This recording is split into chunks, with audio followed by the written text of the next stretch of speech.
Thomas Paine, Thomas Paine, Thomas Paine, Sam Adams, Sam Adams, Sam Adams, Benjamin Franklin, Benjamin Franklin, Benjamin Franklin. These men spoke up for what they thought was right. From their courage came such documents as the Declaration of Independence and the Constitution of the United States. From their willingness to speak what was sometimes unpopular but right, we enjoy such liberties as freedom of speech, the right to keep and bear arms, and freedom of religion. There are those who still wish to oppress our freedoms, and there are still patriots willing to stand up and defend life, liberty, and the pursuit of happiness. Men like Zeb Bell, who honor our founding fathers and what they stood for. It's now time for Zeb at the Ranch, speaking up and defending your freedoms. Brought to you by Magic Valley Les Schwab Tire Centers and all of the other great advertisers on the program. And now, Zeb Bell. This is to the liberal left that wants government to pay for everything, and a little word of advice to them this morning. If you want free birth control, just hang a poster of Nancy Pelosi in your bedroom. Okay? Good morning, everybody. Here comes Kate Smith and God Bless America, followed by a Patriot with our Pledge of Allegiance on a Tuesday. Good morning.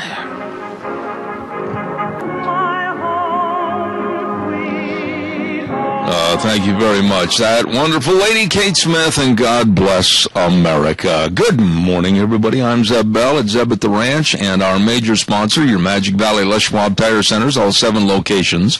And, of course, don't forget some of our great advertisers, including Lee's Furniture, Floors, and More at 459 Overland and Burley. And, of course, also Western Waste Services, always at your disposal. Get on the route service today. Call Kelly and the crew at 734-6969. And now, without further ado, good morning, Gina. You're still cackling. You know, that would kill the mood for anybody. They'd stay out of the room. They do, too.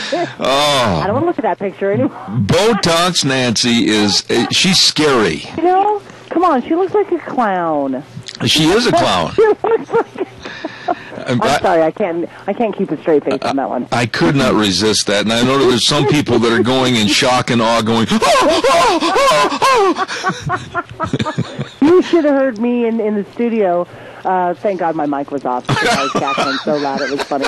I told her, I got to tell you folks, before we started the program, I said, Gina, be aware that I might ruffle some feathers with our opening story, and I guess maybe your feathers are ruffled. Ruffled in a funny way. I can see Al Butler just tipping coffee all over his lap and everything else, I'll tell you. Oh, no, he just spit it out. Oh, my. You know what I was going to do is come out and say something like, gee whiz, folks, did you hear the news that Obama's set to resign from the presidency on April 15th? It is April Fool's Day, but I couldn't resist that with Nancy. You know, and here I'm, wasn't in the mood to do any April Fool's jokes, but I think I might have to change my venue. Have I turned you into a devious little lady? Well, I thought of all these pranks that I could have done this morning, the typical ones, or bringing some saran wrap to work and putting it across a door or something like that. Mm-hmm. Did you ever do the toilet seat routine? Yes. I did too. But it's a bummer when you have to be the one to clean it up. I did too. So, that one I thought about, but I'm like, that one could backfire on me, so I'm not going to do that one. I was, really, I don't want to waste a lot of time on this, I already have, but April Fools to me when I was in high school and college, it was just really a national holiday that I look forward to more than Christmas. A lot of people do, because, it's always nice to have a good laugh at somebody else's expense. We always used to go down and go to the locker room when we had a chance to sneak down there and put analgesic balm and all the jock straps and everything. Just little things, that create a little humor, for heaven's sakes. And some slight discomfort for others. Slight? I remember old Red Went. He was the catcher on our baseball team, and he was about 6'2" and weighed about 230, and it wasn't slight for him. He bounced like a kangaroo for about 3 hours. You're mean. I love it. But you're mean. Do we have a pledger? Hopefully. Okay. We have Rotten on for the pledge and Mr. Michael Rogers on for the weather. Okay. Good morning, Rotten. The pledge, please. I pledge allegiance to the flag of the United States of America and to the republic for which it stands, one nation, under God, indivisible, with liberty and justice for all. Thank you very much. How are you this morning? I'm Rotner. That a boy. Stay that way, all right? That's the best way to be. God bless you. Thank you much. Ladies and gentlemen, wherever you're going, wherever you've been, make sure that everything you put in your truck bed arrives with you. Protect your saddles, tools, groceries, everything with a Shell. Yes, sirree, from Save On Shells, 1835 Overland and Burley. You call Anthony today and stop in. 312-1525. Save On Shells. Here's Michael Rogers' weather. Good morning. Good morning. Good morning. You're going to need a Shell today, too. You got rain and snow showers today, and it's also going to continue into tonight. It's also going to continue into tomorrow. The temperatures are going to be cooler. 41 for the high today, 31 for the overnight low. Is this spring? And I'm not kidding. This is not April Fool's. This is real. This is the real deal, okay? So you get through this period, and by the time you get to the weekend, everything will be cleared out. All the dust will be off the ground, and it'll be a nice weekend. But right now, it's going to be a mess for today, tonight, and tomorrow. Enjoy the weather. It's the only weather you've got. Thank you very much, Michael. And don't forget, at Save On Shells, they've got the new ARE shells with many different models. They've got a lot of great used shells. And believe me, they got those pickup bed slides. Boy, those are really work savers. And the best in installation parts and service with Anthony and his staff over at Save On Shells. I'll tell you, they're located at 1835 Overland in Burley. The best to have and own, I know, because I bought one from Save On Shells. Bringing you Michael Rogers' weather. Caller, good morning. How are you? Oh, good morning to you, too. No, I did not swap my coffee. Hey, you know what? It'd be one hell of a combination. What's that? I'm scared to ask. Harry Reid and Nancy Pelosi. Oh, my gosh. Population expansion of 0. Right. I hadn't thought of that. That's a good line. Pardon me? I said I got to quit. I mean, if they put a picture of Nancy Pelosi and Harry Reid outside of a Planned Parenthood office, that's it, man. It's over. That's right. That's all I wrote. Al, God bless you, man. Thanks. Have a good one. Okay. That was terrible, but I thought it was good. Don't forget our friends at SafeLink Internet. While we still have sponsors on this program, I hope they're not withdrawing. Anyway, don't forget SafeLink Internet, Idaho's #1 choice for high-speed wireless Internet. SafeLink Internet does the job. I know I've been with their program for a long time, and they are the best. I really appreciate their excellent service. Call them today and get on the program at 677-8000. That number again, 677-8000.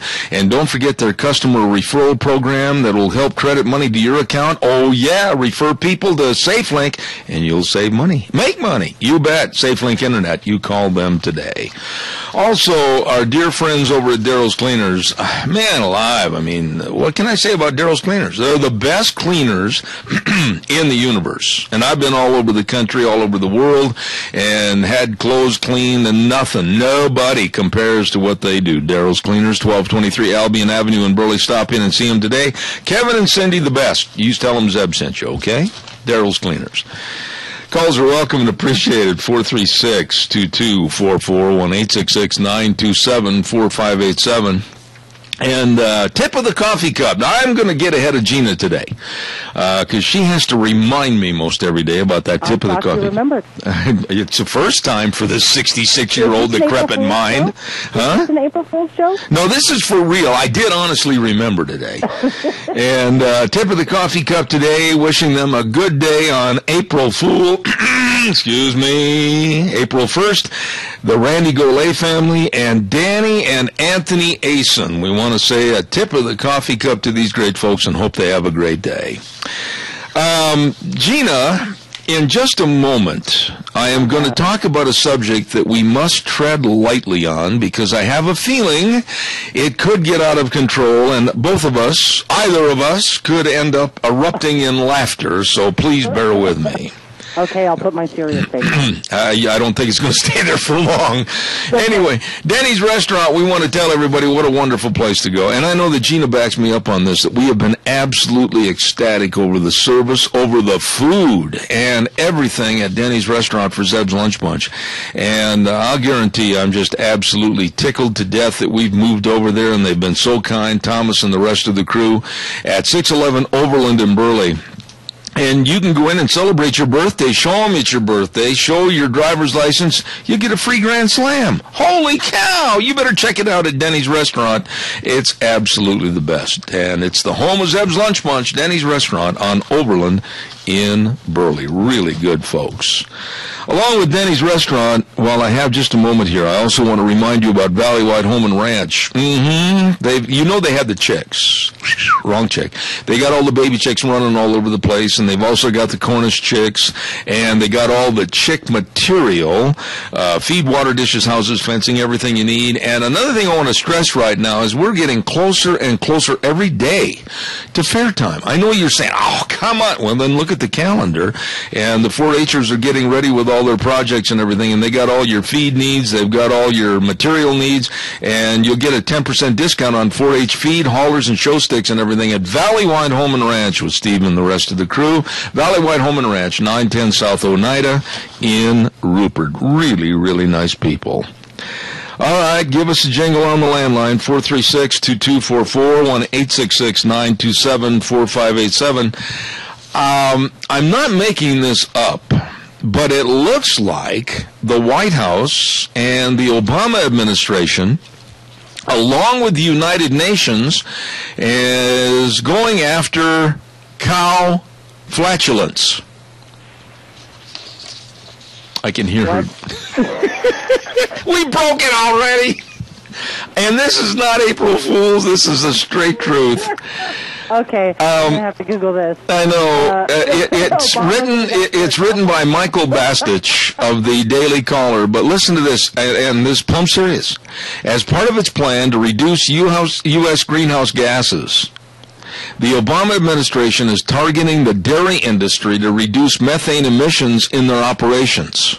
This comes despite falling methane emissions since 1990.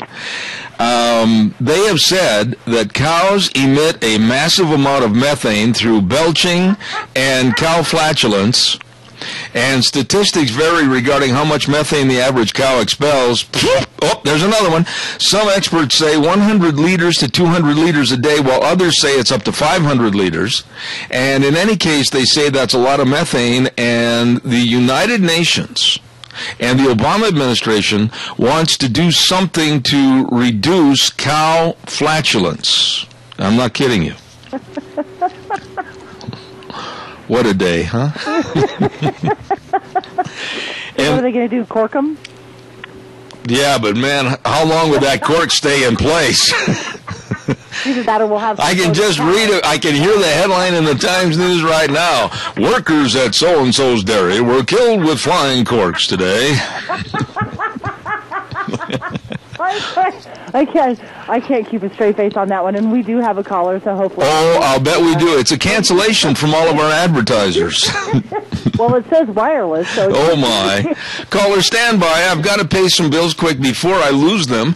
Ramsey Heating and Electric, they've got incandescent light bulbs. Now, the government, another thing about the Obama administration, they want us to all live like little hermits in a cave. Not me. I bought a box of incandescent light bulbs, 40, 60, 75, or 100 watt, and clear or frosted, and I'm just going to thumb my nose and whatever else at the government. You said to stop into Ramsey Heating today and buy incandescent light bulbs. A bunch of them, put them in a box, take them home, and say to the government, you're not telling me what I can read by. Ramsey Heating and Electric, 2600 Overland Avenue in Burley, where they provide warm winters and cool summers. You stop in and see them today. Good morning, caller. You're on the Cow Flatulence Station. Good morning, Zeb. You know, if they want to cut down on methane gas, the first thing they got to do is put a tape on Obama's mouth, because that's where most of it's coming from. They'd have to build a dome over the Congress and the Senate. Yes. A long time ago, I think it was Lincoln that said the government was for the people, by the people, And Obama came along, and it was for the people, by the people, and now it's against the people. Absolutely. So where do we go from there? Well, we go to a point where the United States and its population have to say enough is enough, and quite frankly, it's going to cause some tumultuous activities to the point where we've got to say, remember King George? Well, now remember King Obama, and I think it's time that we rise up and say enough is enough. Absolutely, I'm with you. So just put your gas mask on and endure the flatulence or whatever you want to call it. Well, I'll tell you what. That's something we have to live with the dairy industry. I'm not just going to point. No, I'm not going to blame them for anything. I mean everybody, and I mean everything. Horses and pigs and cows and everything. And my dog Ruby. They all have a tendency to add to a little bit of the boy Ruby. I mean, holy smokes! There's time watching TV at night. We can't see the screen. Anyway, they're all contributors.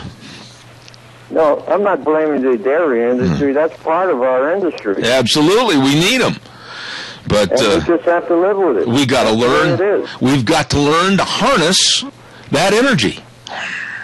Yeah. And I put you in charge. Okay. Thanks, Tony. Pretty good ideas, but I don't want to bring them out over the air because, well, we all might be in trouble. I'm probably already there. Thanks, Tony. Appreciate it. Have a good day. Right, bye. Environmentalists have been pushing the Obama. This is no joke, Gina. This is a straight, legit story. Methane is a natural gas that operators can bring to the market, and there is a built-in incentive to capture these emissions. Now, my question to you, we both went to college. We both have college degrees. Now, I want you in the next little bit to figure out in your very sharp journalistic mind how feasibly we can capture cows' flatulence to make it more of a byproduct of use for our society. Don't leave dead air, babe. Not here, not now.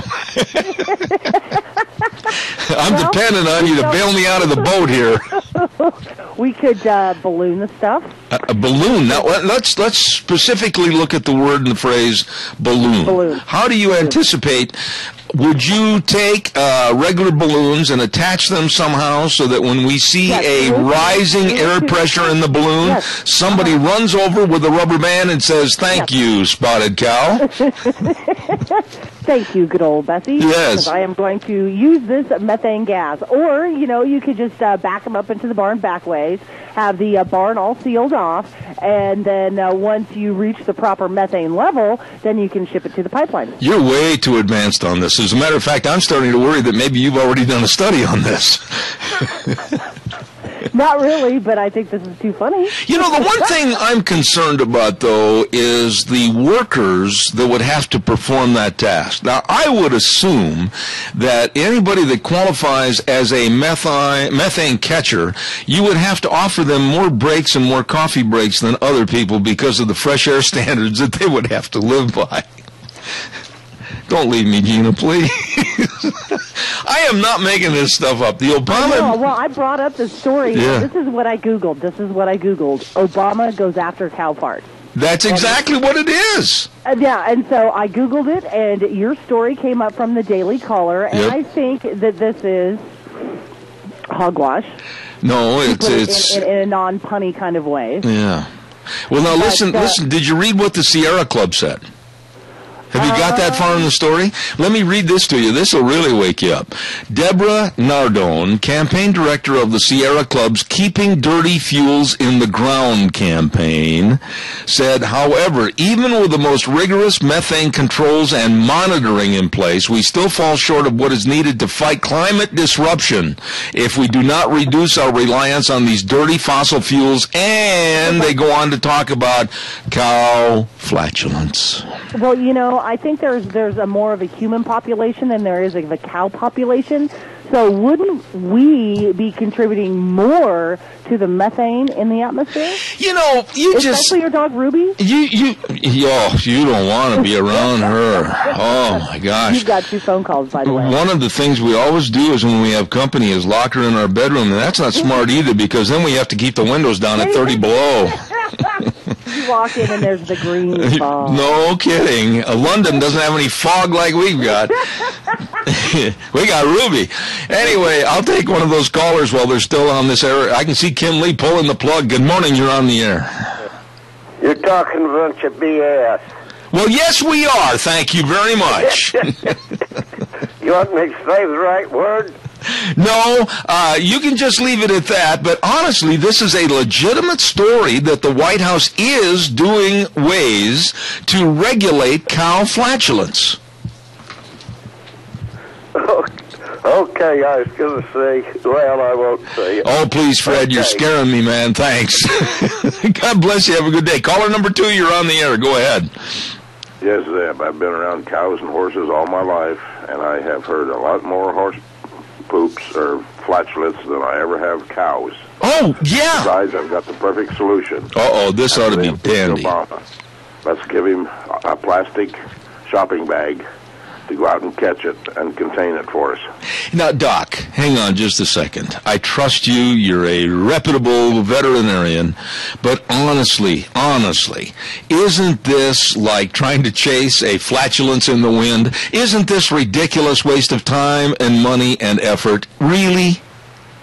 Like I've said, I've never had that many cow flatulence, and I've prigged a lot of cows versus horses. And I've driven horses and ridden horses, and they flatulate a lot more than cows. Yes, it is ridiculous. Now, what do we do to combat this idiocy? Because they've got the environmental groups, they've got the Sierra Club, which I have said that they have a problem with that type of problem in their organization for a long time. But what do we do to combat this idiocy? I mean, they honestly are going to apply a lot of money through the United Nations to regulate cow flatulence here in the United States, and I do not make this up. We keep educating our general population the way we do, and we will have a lot more things that are interesting than this.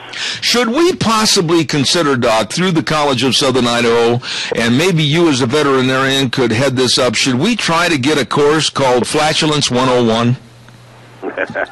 How about 404? Okay. Doc, thanks a lot. God bless you, man. Thanks. God bless. I just can't believe what we as a nation are being told by this government and the United Nations and global warming. Caller, I'm going to ask your indulgence and your patience. Look at your wristwatch. You know I've got a hard break at the bottom of the hour. I got to take care of it. I promise you'll be the first call. Stand by about a minute, 1 minute. Travel Loop Supply, 1050 West, 203 south of Hayburn. They've got all your bolts, whether they're metric or standard bolts. Have bolts will travel. They'll keep them filled, and they've got everything over there for your like birdies, for your wheel lines that might have got all tangled up like spaghetti not too long ago.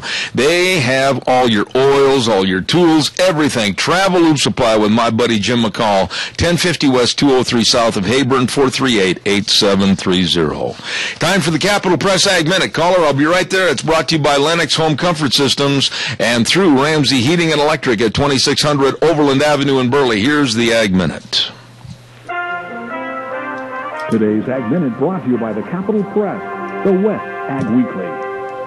A federal appeals court has dealt another setback to opponents of a stringent new meat labeling rule that has raised the ire of America's two closest trading allies.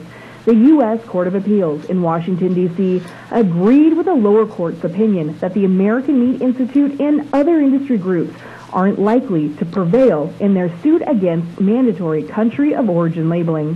Plaintiffs failed to demonstrate that the labeling law violated their First Amendment free speech rights or caused them irreparable harm. The court says the rule enables consumers to apply patriotic or protectionist criteria to their choice of meat. With the Capital Press Ag Minute, this is Hannah Brous.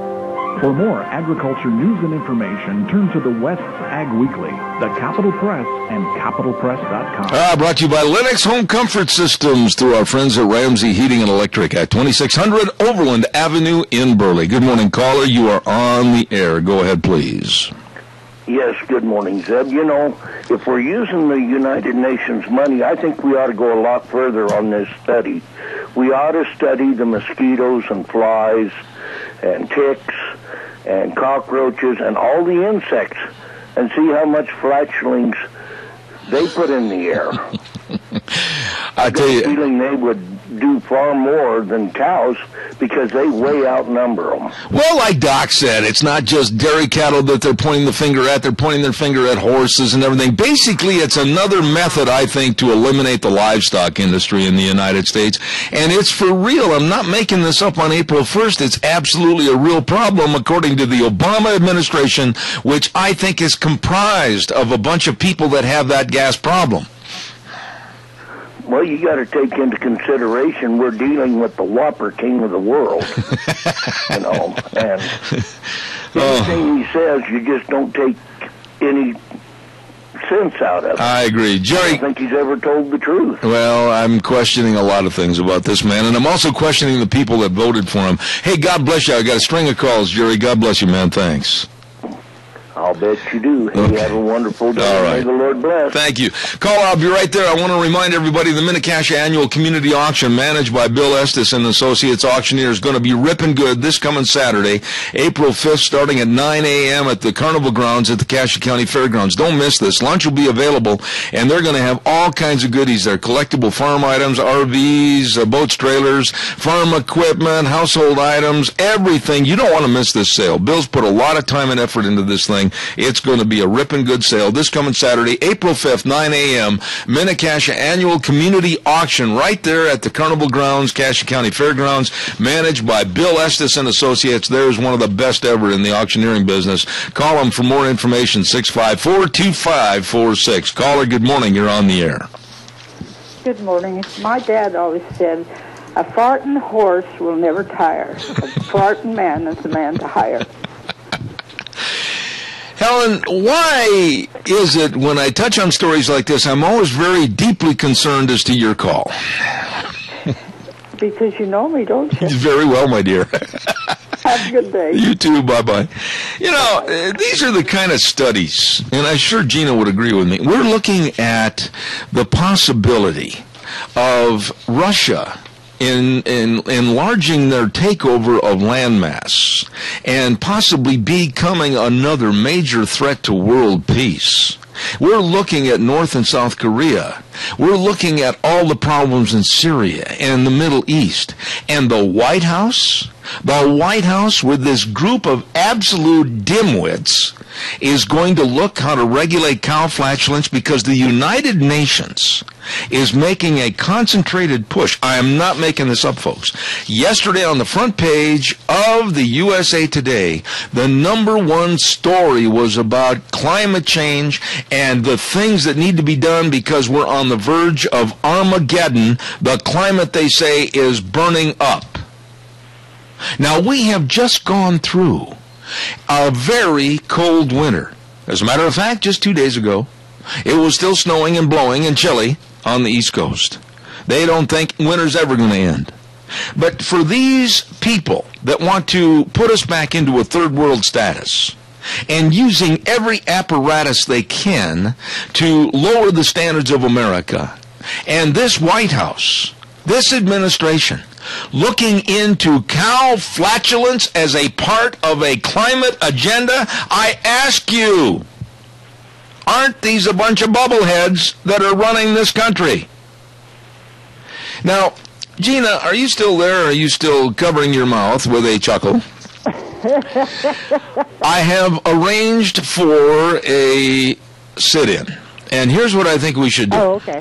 I honestly think that we should protest this with very, very many locations within the sound of my voice. I don't care if it's Wells, Nevada. I don't care if it's Tremont in Utah. I don't care where it is. I think that we should stage a flatulence in. And we should all get together and possibly enjoy a great big dinner of Mexican food with a lot of beans and tortillas. And I think we should basically invite members of the government to attend and tell them how disgusted we are with their waste of our money on something so frivolous and stupid as this. And we should create our own problem, if you will. You know what? I am down for that. But we need to also serve some egg salad and some fresh cauliflower and broccoli. What does that do? Or need I ask? The beans does. Oh, really? The beans do. Oh, yes. from now on, I'm not going to say anything about this subject without deferring to you because you seem to be an expert. Well, I do live with a lot of guys. I'm not going to touch that. But really... I really honestly want to change the cow moo today to a cow fart, too. Now, you see, you can say that, but if I said that word, people would be critical of me. And that's why I'm trying to... I think in this particular instance, it's okay.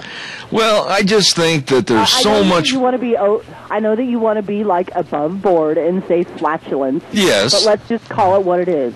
A fart is a fart is a fart. Thank you, Gina. I'm so glad that I have you as an employee that will always reduce yourself to the level of being so honest. Thank you. You know, I can't help it. I can't either, but I honestly, I shake my head. And you have to wonder, really, the global warming movement has been proved so fraudulent. It has been proven so absolutely idiotic. It's been proven to be a lie. Many hundreds of scientists around the world have said, listen, I'm changing my position on this. I don't buy into it anymore. And yet, as a last resort, now they're going through the United Nations. They're making a huge push to raise our gas prices at the pump to at least $8 to $10 a gallon so that we stay home and don't do anything. And then they come out with a story. You got it right in front of you. It was dated as of yesterday. That the White House is going to be looking into cow flatulence as part of climate control. I mean, really, you got to snicker at this, but it's not funny. I do. I do snicker, and I'm getting a great chuckle out of this, but honestly, it really isn't funny. There are so many other world issues going on right now, you know, very important, critical world issues, and this is what our White House is focusing on? Yeah, and... Cow flatulence? Yeah. Really? Yeah. Focus on what's going on in the Crimea. Focus on, North and South Korea. Oh, gosh, and, you know, just the economy of the U.S., focus on fixing Obamacare. Focus on fixing, you know, some of the other issues. But I think Obama to regulate cow flatulence. Yeah. And you know what? You know what bothers me? And then I've got to do a series of commercials here because I'm so far behind. But I want to let you know this, just to let you know how I think the liberal left is so doggone stupid. Okay, I don't care if they're offended by this or not. Did you see that man on the street interview that took place in Philadelphia a couple of days ago? And they did not interview kids per se. They interviewed adults. They ranged in ages from like 30 to 65. And they were interviewing these people about our politics, our government. And one woman, very nicely dressed blonde lady, they walked up to her on the street, and this ought to be scary because she's a voter in this country. They walked up to her and they said, "Who was the president during World War II?" And she thought for a minute, and she honestly looked at the camera and said, "I believe it was George Washington."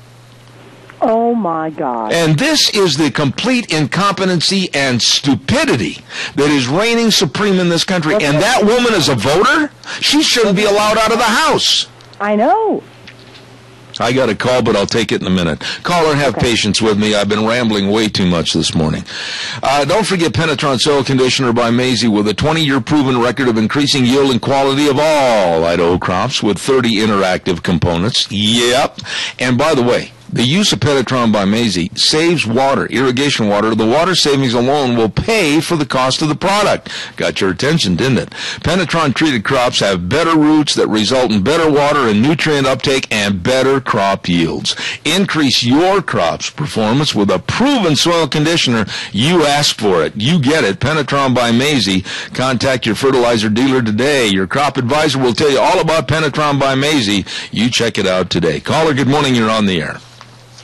Yes, good morning, Zeb. You know what's going on at the UN about this flatulence? It's just a cover-up of really going on in this country. All you have to do is look at what's happening at the border, look at what's happening with this other soldier that wants to bring jihad to other GIs. It's the same thing as what's happened at Fort Hood. Yes. You know, this is all a smokescreen. And look what's happening with, we've got training camps right here in this country, and I can feel it in my bones that when the right time comes, These people that are in these training camps are going to join up with all these other organizations, and the American people might wake up when we get another 9/11. I'm beginning to question whether we will ever wake up. You're 100% right on what you said. And by the way, thank you, because we're going to be having Martin Moyer, the book of the Twilight in America. He's going to be coming back on the program. I think I've got him scheduled in about 2 weeks. So thanks, Tony. I appreciate it. God bless you, man. I read his book, and it's great. It is phenomenal. Thank you very much. Sometimes we can't see because our eyes are closed. And right now we've got a huge Muslim jihad problem in this country. Quickly, what Tony was referring to, and I want to relate this to you, officials right now this morning as we're speaking on this radio are looking for a former Army sergeant, a Muslim named Mohammed Desand, and he was plotting to have another Fort Hood massacre. I mean, a former Army sergeant in the United States Army. Another Fort Hood massacre. He had the plotting all started. Absolutely ridiculous. By the way, I want to remind you that pretty soon, in the next couple of days, we're going to be starting with Vicky at Vicky's Country Garden on Thursday, 10:21 to 10:29, for Vicky's gardening tips. That's right. She knows all about gardening, all about planting the crops, how to take care of them, and everything else. And Vicky's Country Garden at 185 South, 600 West of Paul. Your garden needs one stop. Vicky's Country Gardens. Don't you miss the program on Thursdays. Also, I want to remind you, and by the way, if I didn't say this the other day, I apologize, I forgot, but I'm going to remind you again today. Berry Equipment and Rental is looking for a full-time mechanic for the Burley location right there at 159 West Highway 30. Oh, this guy that's a good mechanic is going to get a great job because they've got a brand new shop and heated floors. Oh, they're going to think they died and went to mechanic heaven. All of this right there at Berry Equipment and Rental, and believe me, they got 3 locations serving you in Twin Falls on Addison Avenue, South Lincoln and Jerome, and right there going into Burley, 159 West Highway 30. You call Eli or Nick today. Today, don't put it off. If you're a mechanic looking for a job at a great place, Berry Equipment and Rental. Oh my goodness, new shop, heated floors. Yep, Berry Equipment and Rental. Calls are welcome and appreciated, especially after the way we started with the topic on flatulence this morning. And give us a jingle. I'd love to hear from you. While I'm waiting for your calls that I know are coming in, we have a brand new weather sponsor. I think that's worth a hallelujah. How about it, Gina? Hallelujah. Hallelujah. She's always ready. I tell you, she's Miss Dependable. And our brand new weather sponsor for Michael Rogers this half hour is Riverview Urgent Care and Medical Center. Oh, I love these people. They're absolutely the best.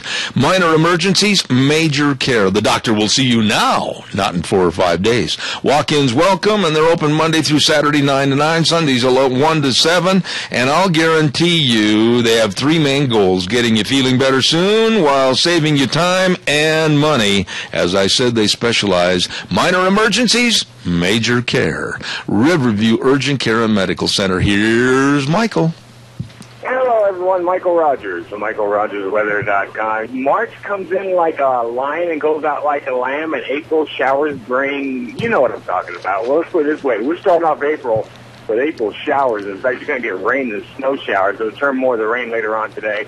And this particular pattern will continue through much of today and also for tonight and also for tomorrow. 41 for the high for both days, 31 for the overnight low. Then we'll come out of it with cooler temperatures, but we should be all done nice and clean, and the air is going to be nice and dry. Feel like you just got a nice house cleaning for the next 48 hours. That's your weather for today. Enjoy it. The only weather you got. There you go. Michael, brought to you this half hour by Riverview Urgent Care and Medical Center, 382 North Overland in Burley. Number to call. Remember this. Put it on the refrigerator, 678-6996. And again, they specialize minor emergencies, major care at Riverview Urgent Care. All right, calls are welcome, 436-2244, 1-866-927-4587. And I just couldn't believe some of the stories and some of the questions that were asked adults Adults, man on the street interview. And we weren't talking about people that you could look at and question whether or not they could call a taxi cab. These were people that were dressed nice, looked like they had perhaps a good job, a good business, whatever. And they were asking them questions like, how many people are in the United States Senate? We don't know. What, 500? No. Well, how about 250? They couldn't answer it. And then the one that just absolutely knocked me on my hip pockets was this woman, a very well-dressed blonde lady. And she's standing there, and they asked her a question, who was the president of the United States during World War II? And she hemmed and hawed, scratched her chin, and she said, George Washington? Oh, my goodness, does America need to take an education? Whew. I want to remind you, too, again, about our friends at Lennox Home Comfort Systems. Whether it's a gas furnace, air conditioner, or a heat pump, your family will enjoy the comfort. All you have to do is call 678-0459, Ramsey Heating and Electric. 2600 Overland Avenue in Burley, where they provide warm winters and cool summers. Caller, good morning. You're on the air. I wanted to answer your question about who the president was during the Second World War. I'm not worried about you because I know doggone well you probably know exactly who the president was in any kind of a conflagration. Go ahead, give the answer. Well, I think Roosevelt and then Truman. Well, you didn't have to think about it. You knew the answer, didn't you? Yeah. All right, that's my point. Well, but you know what? That was a century ago, it seems like. Yeah, but Chris, and that's how long our memories are. Yeah, but you're being too gracious to this situation. I absolutely am appalled as to the lack of knowledge of our Constitution, our history, our value system in this country. And when you ask, and she was about 35, 36 years old, you ask somebody about who the president was during World War II, and they're absolutely brain dead and say George Washington, that's shameful. Yeah. Well, the other thing that is obvious about that is now they're trying to update our history books. Oh, and they're wanting to stop with history right around the Second World War. You know, I don't understand why this is going on, but I absolutely criticize, chastise, and diminish the value of any school system that would do that. Yeah. Agreed. Okay, hey, I'll let you carry on. All right, I better ask you the other question to make sure that you're still okay. How many senators are there? How many senators? 2 for each state. Okay, so what's the answer? How many senators? Yeah. There's 2 senators for each state. But give me the total answer. There must be 100. Oh, thank goodness. And God bless you. Maybe a couple for some of the little outlying areas. All right, well, I'll tell you what. You did good. Finally. Thank you. We got somebody that knows what's going on. Too. Okay, thanks, Chris. All right, bye-bye. God bless. Hey, big event going on at the Lemhi County Fairgrounds up in Salmon. Don't forget the 42nd Annual Salmon Select Horse and Mule Sale. Oh, this is going to be a happening. This is a happening. You better get up there, Lemhi County Fairgrounds, April 9th, all the way through the 13th. They've got mule sales. They've got mule trail horse competitions. They got 4D open barrel racing. They've got team roping. They've got trail horse competition, rope horse competitions. They've got everything. Huge horse sale, team ropings. Oh, my! Fred's really outdone himself. He's going to be on the air again this Thursday talking about it. This is all going on April 9th through the 13th at the Lemhi County Fairgrounds in Salmon, the 42nd Annual Salmon Select Horse and Mule Sale. Don't you miss it. It's going to be ripping good. All right, give me a call, 436-2244, 1-866-927-4587. Caller, good morning. You're on the air. Well, good morning. How's my favorite rodeo? No, my goodness. Riley, thank you. How are you? Well, I'm doing all right. What can I do for you? Your last caller's talking about how they're trying to change history.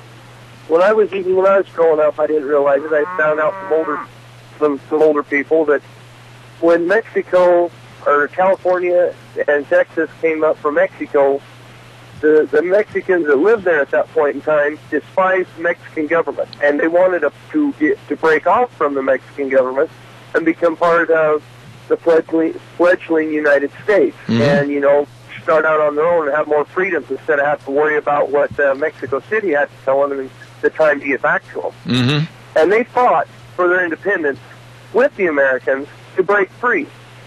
I was trying to explain that to my oldest boy. He's 12, and he had no idea what I was talking about. Well, he thought we just went in and wiped everybody out. No, as a matter of fact, what you said is true. Is the Battle of the Alamo, which was really kind of the showcase of patriotism for Texas becoming independent and then becoming a state, arm in arm, there were people from basically all walks of life at the Battle of the Alamo, many of which were, like you said, Mexican citizenry that were sick and tired of the thumb that was being put on them by the Mexican government, and especially the very scary General Santa Anna.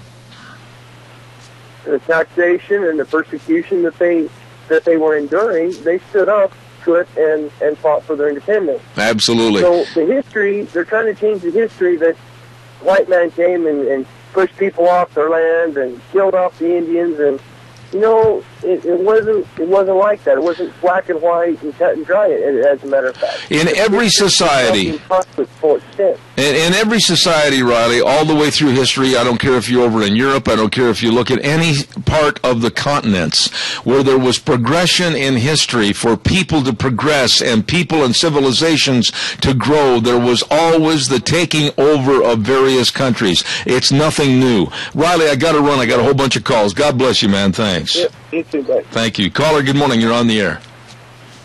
Yes, as I watched the March Madness, and I watched literally the underdogs beating the ones that were supposed to win, and I see this, this human spirit and the desire to win, and knowing that if they lose, they're done. This flies in the face of everything socialism. Everybody gets a blue ribbon, and you know as well as I do, minorities across this nation watch this Final Four with great interest, and there's no way that they can subdue the human spirit and hide it from these young children who watch it and see that, hey man, this is still an opportunity here. We can play basketball, we can win, and they see the end. If you lose, you're done. Yeah, but and it just flies in the face of everything that they try to tell us. Absolutely. And you know something, Randy? What you bring up this morning is an excellent point of conversation. They win and they lose. The losers go home. They try harder next year. They don't get a blue ribbon for trying. They don't get all this mamby-pamby liberal, everybody's going to get a trophy, everybody's a winner. No, they walk out of the gym with their heads down because they felt bad they lost, but they get to the locker room and the coaches are saying, okay, we came this far. And whether we ended up in the top 64 or whether we made the Elite Eight or whether we're going to make the Final Four, it doesn't make any difference. We're trying to win, and that's the concept that made America great. It's not this sick, perverted, liberal leftism. Everybody gets a trophy. Everybody's a winner. It's absolutely pathetic. It is, and these small schools, they're just everywhere now, and they it just shows you that if you try hard, you can literally, Dayton, Absolutely. They look how far they got, and you can never underestimate the human spirit.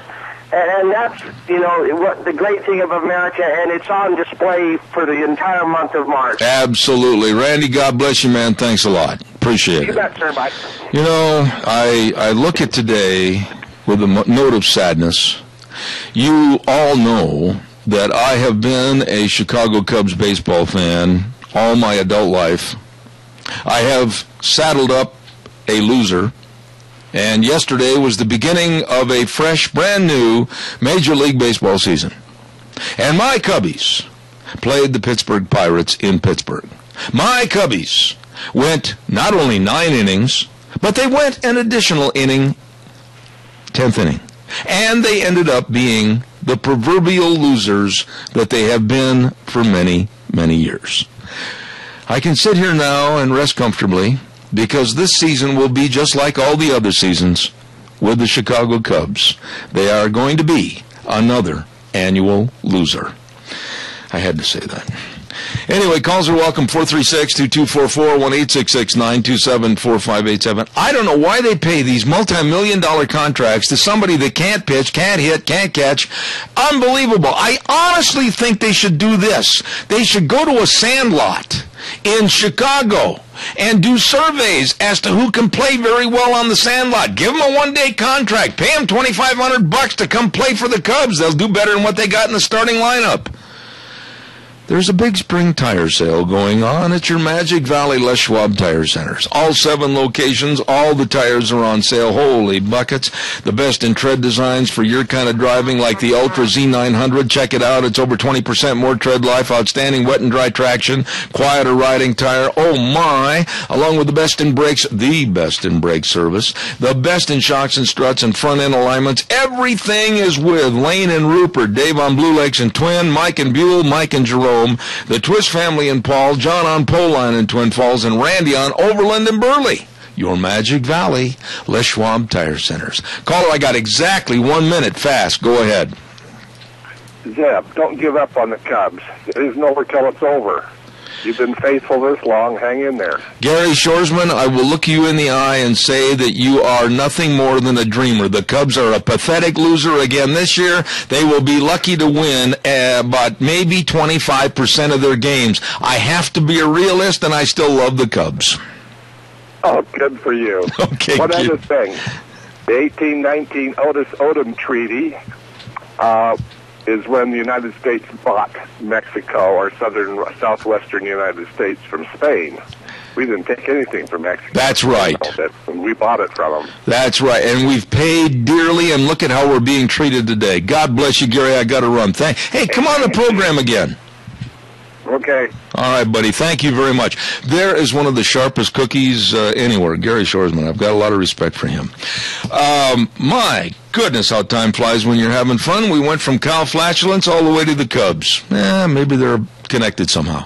Anyway, we're going to take a little break for about 6 minutes and be back. And I've got Dave Bigo and Trevor Loudon. Oh, my goodness, I got a stable full of real high-powered horses coming on the program. We'll see you in 6.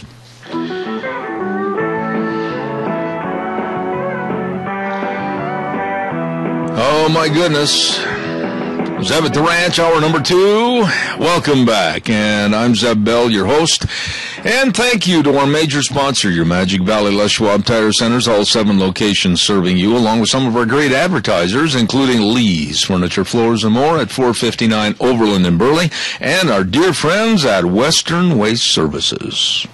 From the canyons of the Snake River and all across southern Idaho,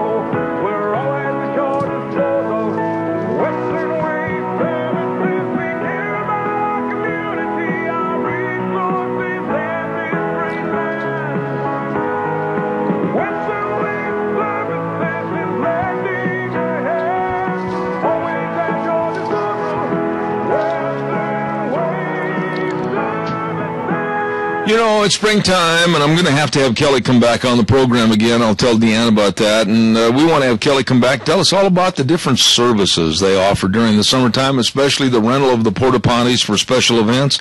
And, of course, they've got that excellent route service to pick up your garbage. All you have to do is call them at 734-6969. Western Waste Services lives up to the slogan, believe me, always at your disposal. Call them, 734-6969. Want to also remind you about my dear friend Joel Heward and his staff. Boy, oh boy, these are wonderful people that always take on the solemn responsibility to serve your family as best as possible. Support and comfort during a very rough time when there's a passing of a loved one. Please contact them at Hanson Mortuary at 710 6th Street in Rupert. The number to call, 436-5636. And always they uphold the highest of ethical standards with unquestioned integrity of serving you. Contact them today, Hanson Mortuary, 710 6th Street in Rupert. That number again, Joel Heward and his wonderful staff, 436-5636. Well, ladies and gentlemen, right now I'm going to go to the phone lines, and I get a chance to visit with a very, very good friend of mine. And last night was quite a night for him because he took off and was invited to participate in a tryout for the Indiana Pacers. Let's see how it went. Dave Bigo. Hey, Zeb, how you doing? I can see you chuckling. Is that an April Fool's, or was that really a true story? Well, number one, I wouldn't have wanted to been with the Pacers last night as bad as they got beat by the Spurs. But, yeah, I went back to my weekly basketball last night with my friends and that, and suffice to say, I am hurting this morning. It's been since mid-January. I've been out since because I hurt a hand, and last night, we play full court. That's not too bad for a guy that's going to be 61 here later this year, and we kind of beat up on the other team, but I'm paying for it today. How much do you have to pay that 17-year-old boy to run alongside you with that oxygen trailer? No, I don't need that. I'm pretty good. It's just the joints and the muscles of that afterwards that pay the price for it. So, actually, real quick, myself and another guy that works for me here at EMS, he's in our HR department. He's a younger guy. He and I kind of beat up on the other team pretty bad last night. And he was kind of crowing about this morning that him and the old man made the other team look bad. Listen, one of these days when you're back in Colorado, I hope I get enough advance notice because we will jump in the pick-em-up truck and try to join you and say howdy over there.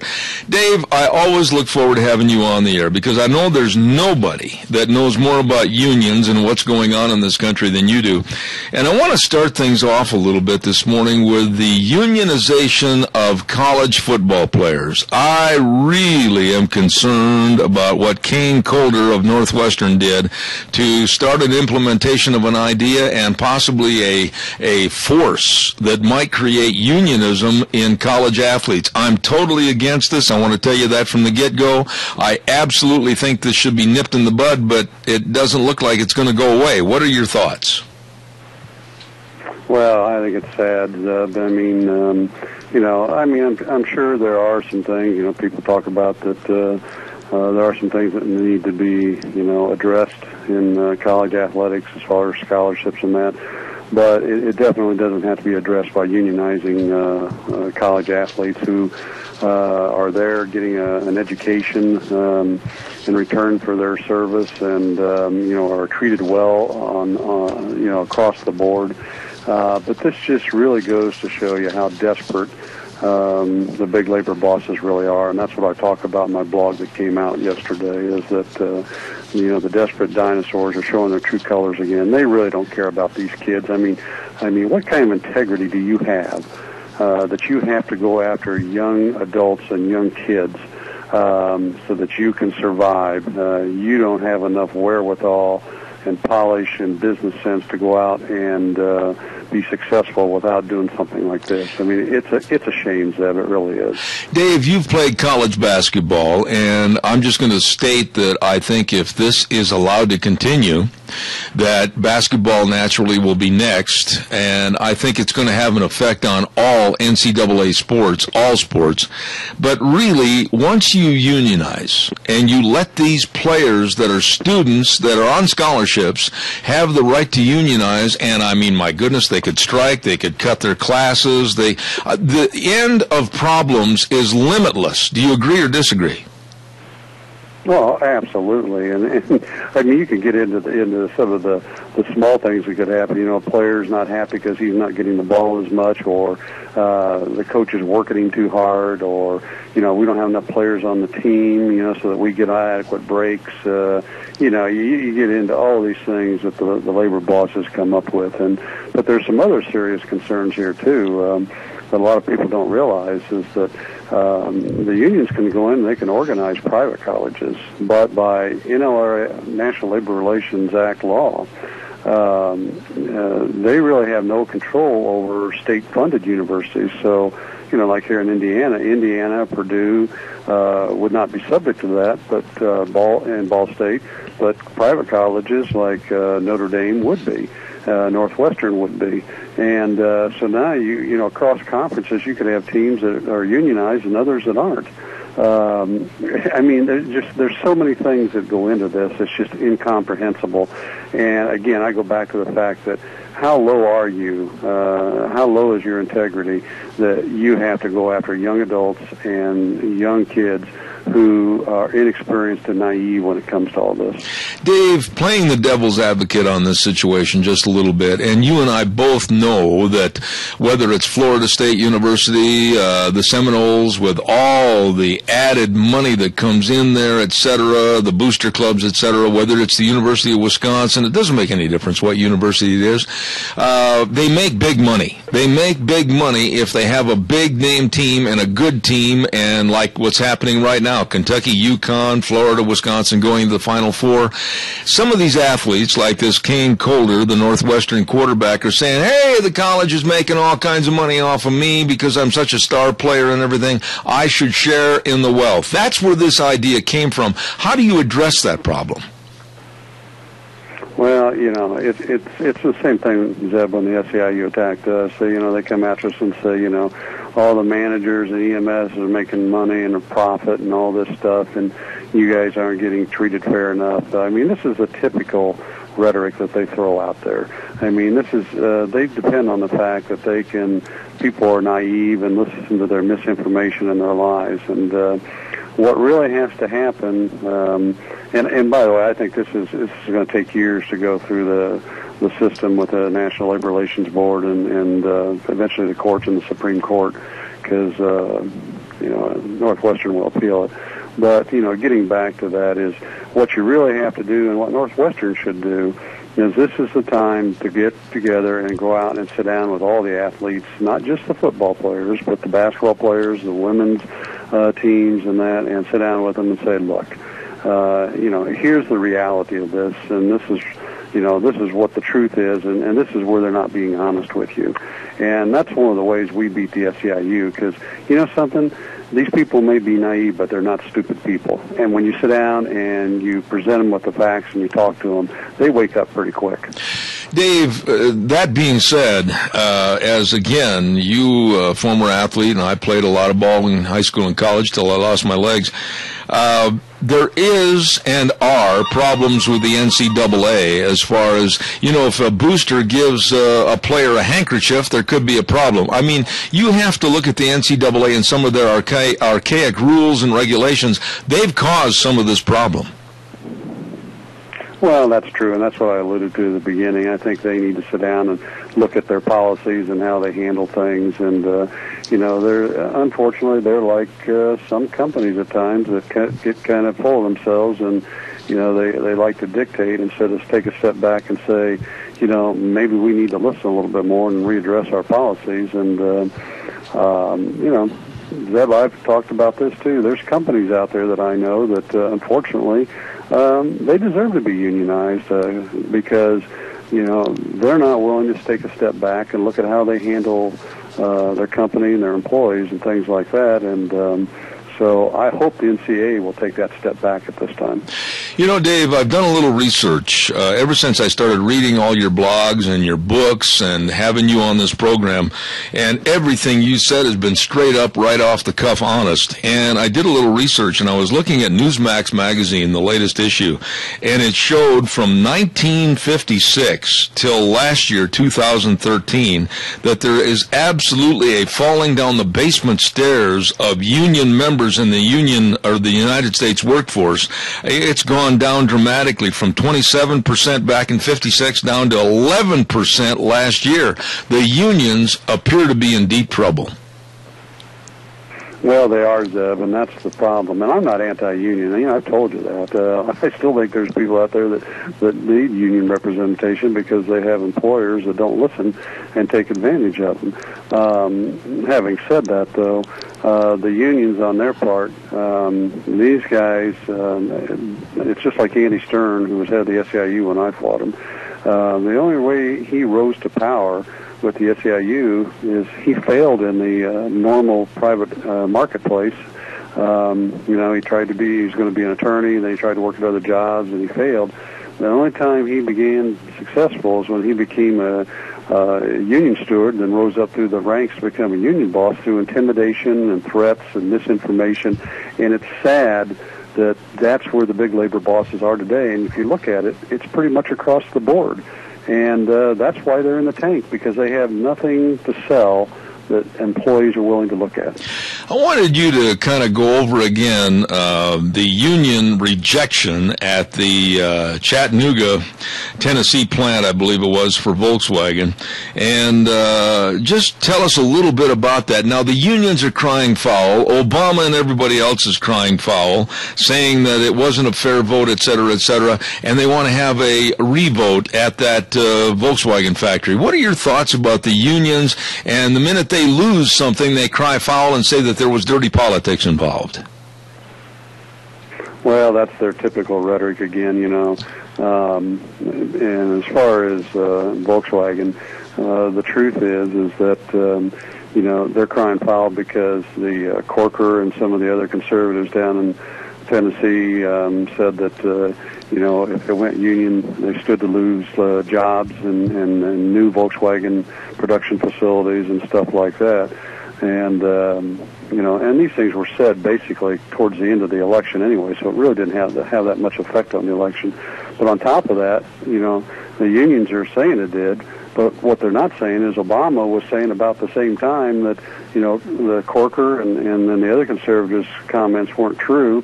Nobody listened to him, and that the truth is everybody wanted the union down there. So who's going to be listening to the news more? Who's going to be on it more? Excuse me, Obama or Corker and them?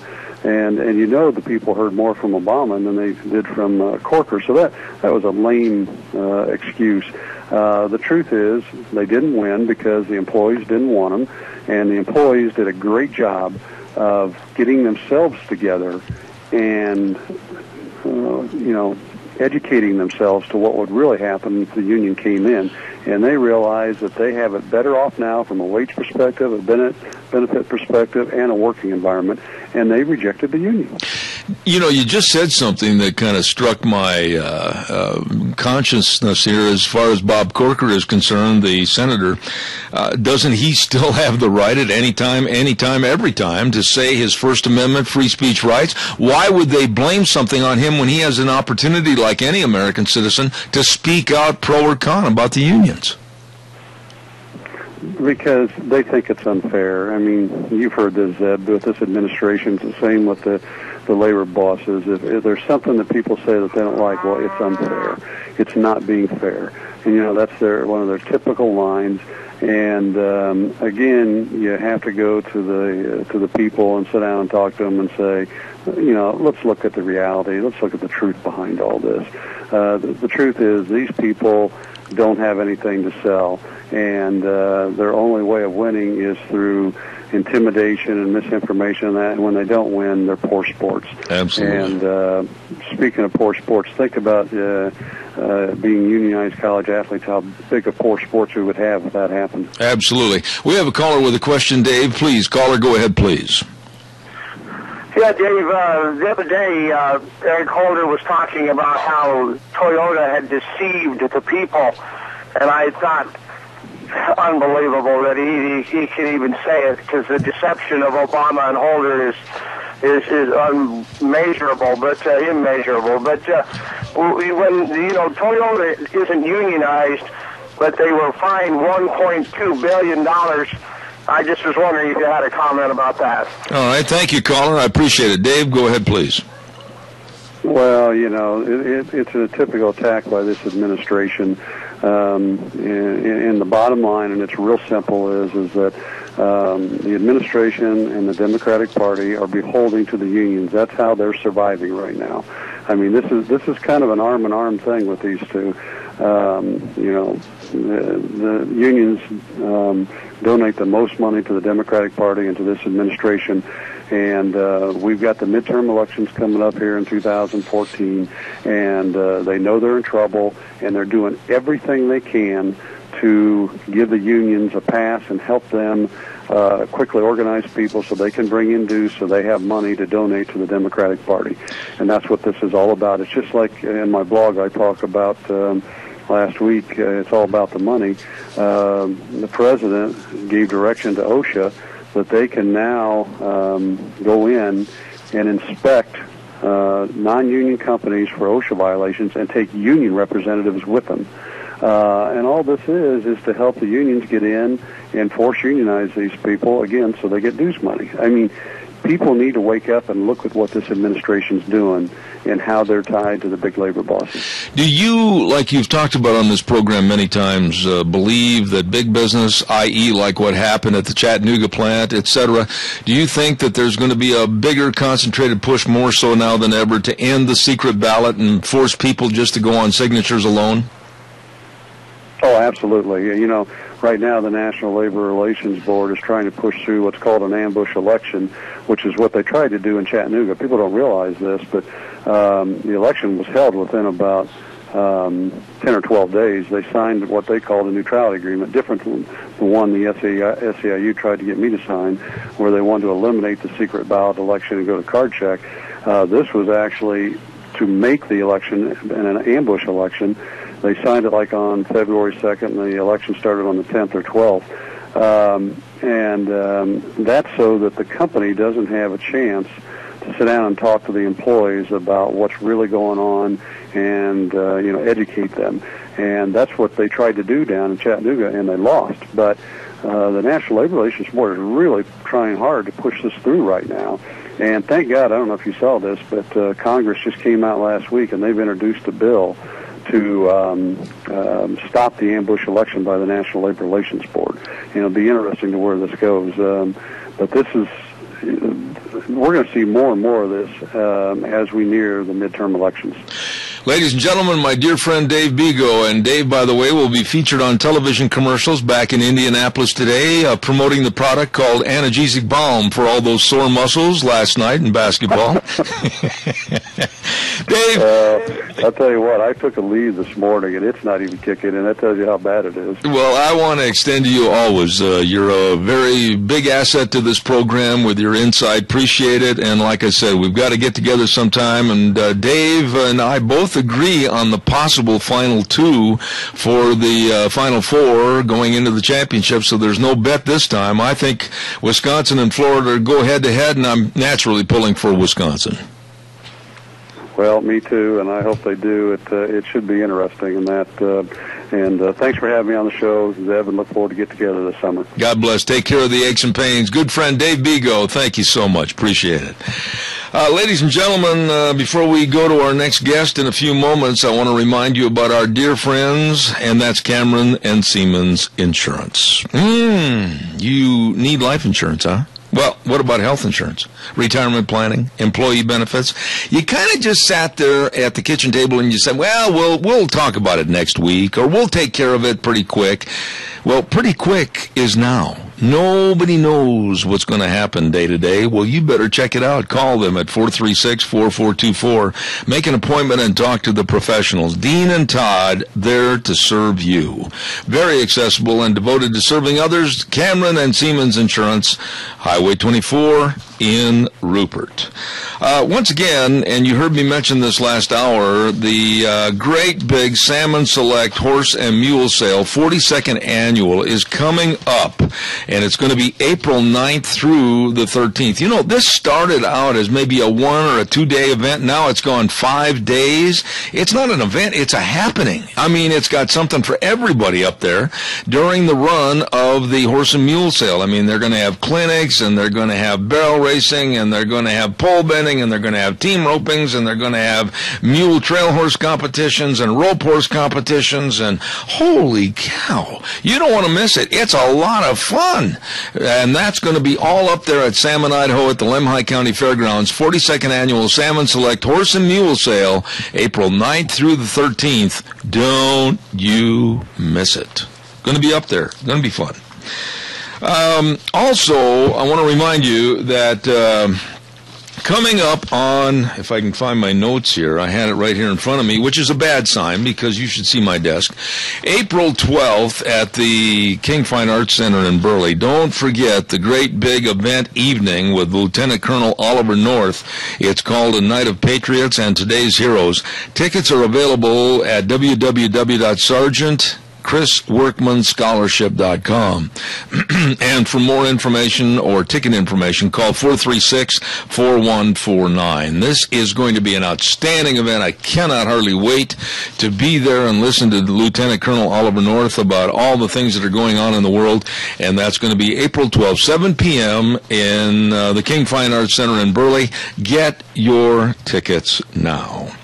Something else I want to talk about real quick, and that's, of course, all the great buys at Lee's Furniture, Floors, and more for the 67th Anniversary Spectacular. Last couple of weeks, we've talked to Jason over there at Lee's Furniture, and man, they've got all kinds of carpet. They've got all kinds of great, great furniture buys. As a matter of fact, you can get complete rooms made up. They've got all the accessories, you know, like the tables and the sofas and the recliners and all the accessories, the lamps and everything else. You just got to stop in there and talk to the people that really know about the beautification of your home and the comfort of your home. Lee's Furniture, Floors, and more. You stop in and see them today at 459 Overland in Burley. They're waiting right this minute to serve you. Excuse me for the frog in my throat this morning, as in just a moment, we're going to be visiting with a man from New Zealand, and I absolutely am grateful to our dear friend in Colorado, Doug Johnson, for lining me up with this gentleman, and that's going to be Trevor Loudon coming up in just a moment. Don't forget, too, Lennox Home Comfort Systems through Ramsey Heating and Electric. Whether it's a gas furnace, air conditioner, a heat pump, whatever you need, they can help. Right through Ramsey Heating and Electric at 2600 Overland Avenue in Burley, where they provide warm winters and cool summers. 678-0459. You give them a call today. Let's go to the phone lines and see if Gina has our guest ready to go. Gina? He's ready. Thank you very much. As I stated a few moments ago, I'm ecstatic to have this gentleman on my program. A dear friend of mine, Doug Johnson, back in Colorado, recommended me having him on the air. He's an author and a man that really knows what's going on in American politics. And quite frankly, he has studied American politics, studied where we're at and where we should be as a nation. Let's give a nice welcome this morning to Trevor Loudon. Good morning, Trevor. How are you? Good morning, Zeb. Thanks for having me. It's a pleasure. You are very welcome. Now, you are from New Zealand, and that's one country I have always wanted to visit. Okay, I'm going to give you about a minute to give us a travel log right now as to why I should take the time and the effort to go visit New Zealand. Well, look, New Zealand is the size of Florida, but it's got about 10 different microclimates, geography, etc. It's got glaciers and fjords and volcanoes and geyser areas and amazing fishing, trout fishing, sea fishing, mountain lakes, glaciers. It's got rainforests. It's got deserts. It's got rocky mountains, flat plains. It's got everything you'd find in probably about 50 American states all combined into one little state. Oh, my. So you can visit 10 amazing different areas in about 3 or 4 different days. So for the beauty, it's unmatched, and the people are friendly and wonderful, and I do not get a commission from the New Zealand Tourist Board for this. You certainly should. Trevor, the main reason I wanted to have you on the program this morning is you're a gentleman from New Zealand, but you really have studied the ins and outs of American politics, where we were, where we've been, and where we're headed. And one of the big reasons Doug recommended I have you on the program is that you're very concerned that America is on a fast downward spiral, and we're leaving the capitalist attitude, we're leaving the Constitution, the best one ever written in the world anywhere, and we're getting into a mess that we might not get out of. What's your explanation about your thoughts about where America is today? Well, look, America has always had its enemy, internal and external.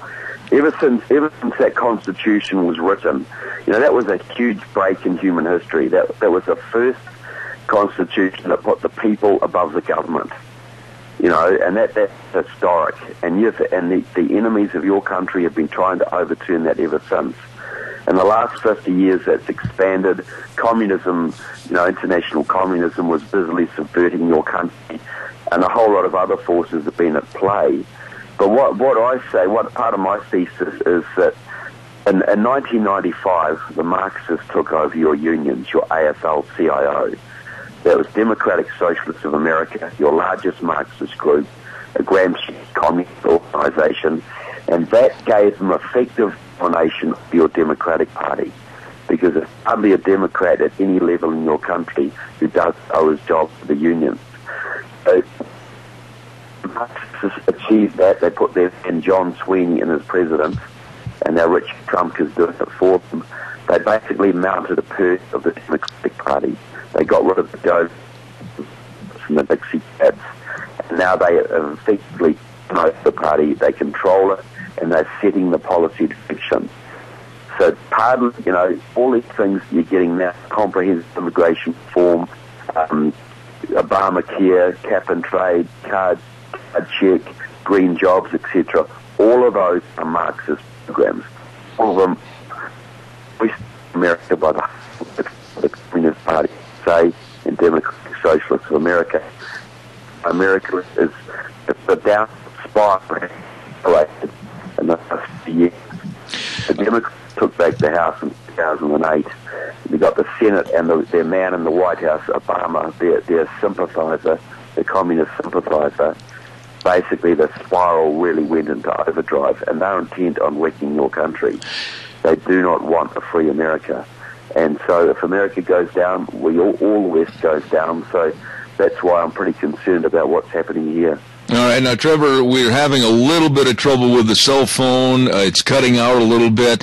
All I can ask you is maybe hold it really, really still. I don't know if we're going to be able to continue on this line. It's been cutting out and losing a lot of your very important verbiage.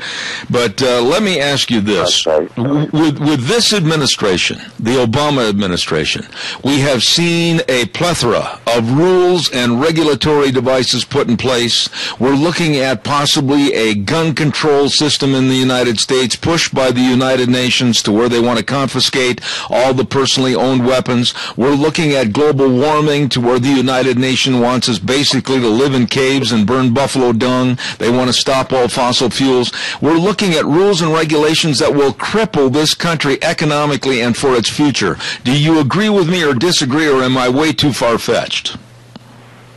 Look, you're 100% right. A free, independent America is the globalist nightmare. So through Agenda 21 and through the regulatory authorities, they want to take your gun. The big priorities of the international left are to take away your personal firearms, so you cannot defend yourselves against your government. They want to gut your military, so you cannot defend your national integrity or protect your allies, and they want to destroy your economy. And the regulation is destroying your economy, and the one thing that could save it is your energy resources, which are being tied up and locked down as much as possible. They do not want an independent America. So it's a very deliberate program to bring you to your knees.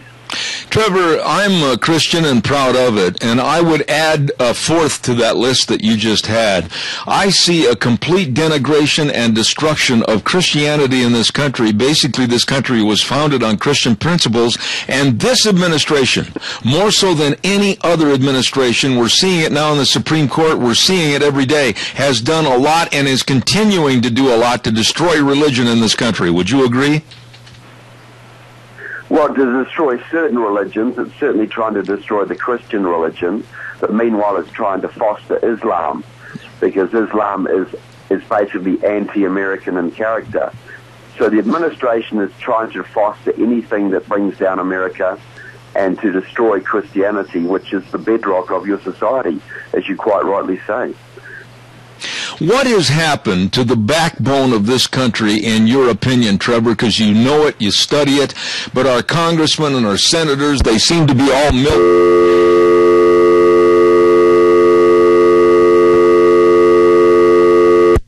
Damn.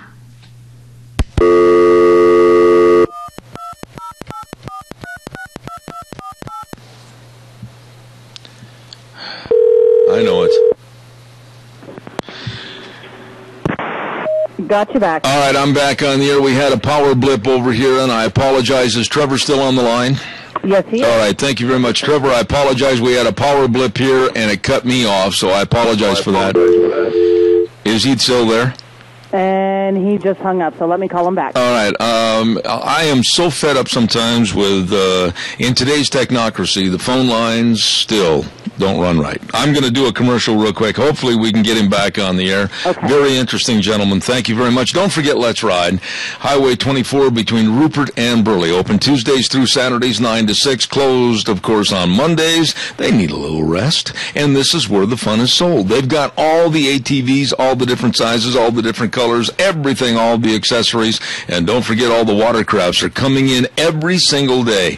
And a great parts and service department right there at Let's Ride. Highway 24 in Rupert, where the fun is sold. You stop over and see them today. Gina, of course, number one girl Friday, trying to get Trevor Loudon back on our program. And I certainly apologize. We had a power blip, and all of a sudden everything went off, and I apologize for that, Trevor. Thank you so much. Carry on with yourself. Trevor, I was asking you a question about where we're at. I do not see the politicians with a backbone and a spine. I don't see the senators and the congressmen standing up for their constituents. I see a disease that they seem to concur with when they get back on the Potomac, and they all bend and bow to the shrine of the United States president. What in the world can we do to install some backbone and courage in our leaders so that we can change this thing? Well, look, there are hopeful signs. You know, the Tea Party movement, the Patriot movement, has really expanded in the last few years. And you've got some representatives and congressmen now who do have a spine. I'm talking like Ted Cruz and Rand Paul and Mike Lee, Trey Gowdy and Louis Gohmert and people of that nature. You do have a Patriots and perhaps you know, and that is the real battle, the real political battle in this country right now is who controls the Republican Party, because the Democrats have been totally taken over by the left. The Republican Party is half progressive and half patriotic, and the patriotic side has to win. And if that can be done, the country has a fighting chance. But, you know, when you say that, and again, we're having a little trouble with the cell phone, I apologize, but when you say that we have a chance, talking about the Ted Cruzes and the Trey Gowdys, I absolutely agree with you. They are the new face of, hopefully, constitutional values in this country. But then, on the other hand, you still have the old guard there, like the McConnells and the McCains, and they seem to be in a rift, which is adding nothing more but votes to the Democratic Party. How do we change that? Well, look, I'm basically, what I'm advocating is someone like Ted Cruz, and he is going to run. I can guarantee that. He needs to get out there early and build a team around him before the old guard can get underway. He has to get out there and name his cabinet, and look, what he has to do, he has to go to, see, you've got a divided base in this country. You've got the libertarians and the social conservatives and several million evangelical Christians who don't even vote. And you've got the moderates and the GOPers that stay home, don't even get out to vote, the Second Amendment people. You've got all these different groups who are fighting each other. What I would do if I was a man like Ted Cruz, I'd get out now, go to all these groups and do something like this. I'd say, if you stand by me, I'm going to put Alan West on my VP ticket right now. For the Libertarians, I'm going to put Rand Paul as Secretary of the Treasury, and he can do whatever he wants to the IRS and the Federal Reserve. Then Sarah Palin, Secretary of Energy, drill baby drill all over the country. Scott Walker, Secretary of Labour, so, right to work all over. John Bolton, Secretary of State, tell your enemies where to go and rebuild your ties to your friends. Ambassador of the United Nations, nobody. Dr. Ben Carson, Secretary of Health and Human Services. Mark Levin, Attorney General. And for the Christians who don't vote but do care about the education of their children, you say, vote for me this time, I'll make David Barton Secretary of Education, and Common Core is gone and your homeschooling is protected. Oh my. So if you did that, if you built that base, that would unify the entire conservative base, and the Democrats would have no answer for it. Absolutely. None at all. Absolutely. The country and restore the Constitution and gut the federal government. I hope that you can yell from the highest towers and have voices heard of what you just said, because it was outstanding. Every one of your choices was absolutely top, first class. But you know, there's another problem, Trevor, in this country, and you see it, and I want you to expand on it, and that's the American public. Last night, for example, I watched a man on the street interview where they walked up to people that were very well dressed. They were supposedly very well educated. They had good jobs. And they were asking them questions about our government, and they asked a woman about 35 years of age, who was the president during World War II, and she thought for a minute and said George Washington. My goodness, Trevor, what happened to educated people in our society? Well, what happened is the education system has been dumbed down so much. You have people walking down the street voting. You know, if you look back into the first American end of the country, that they supported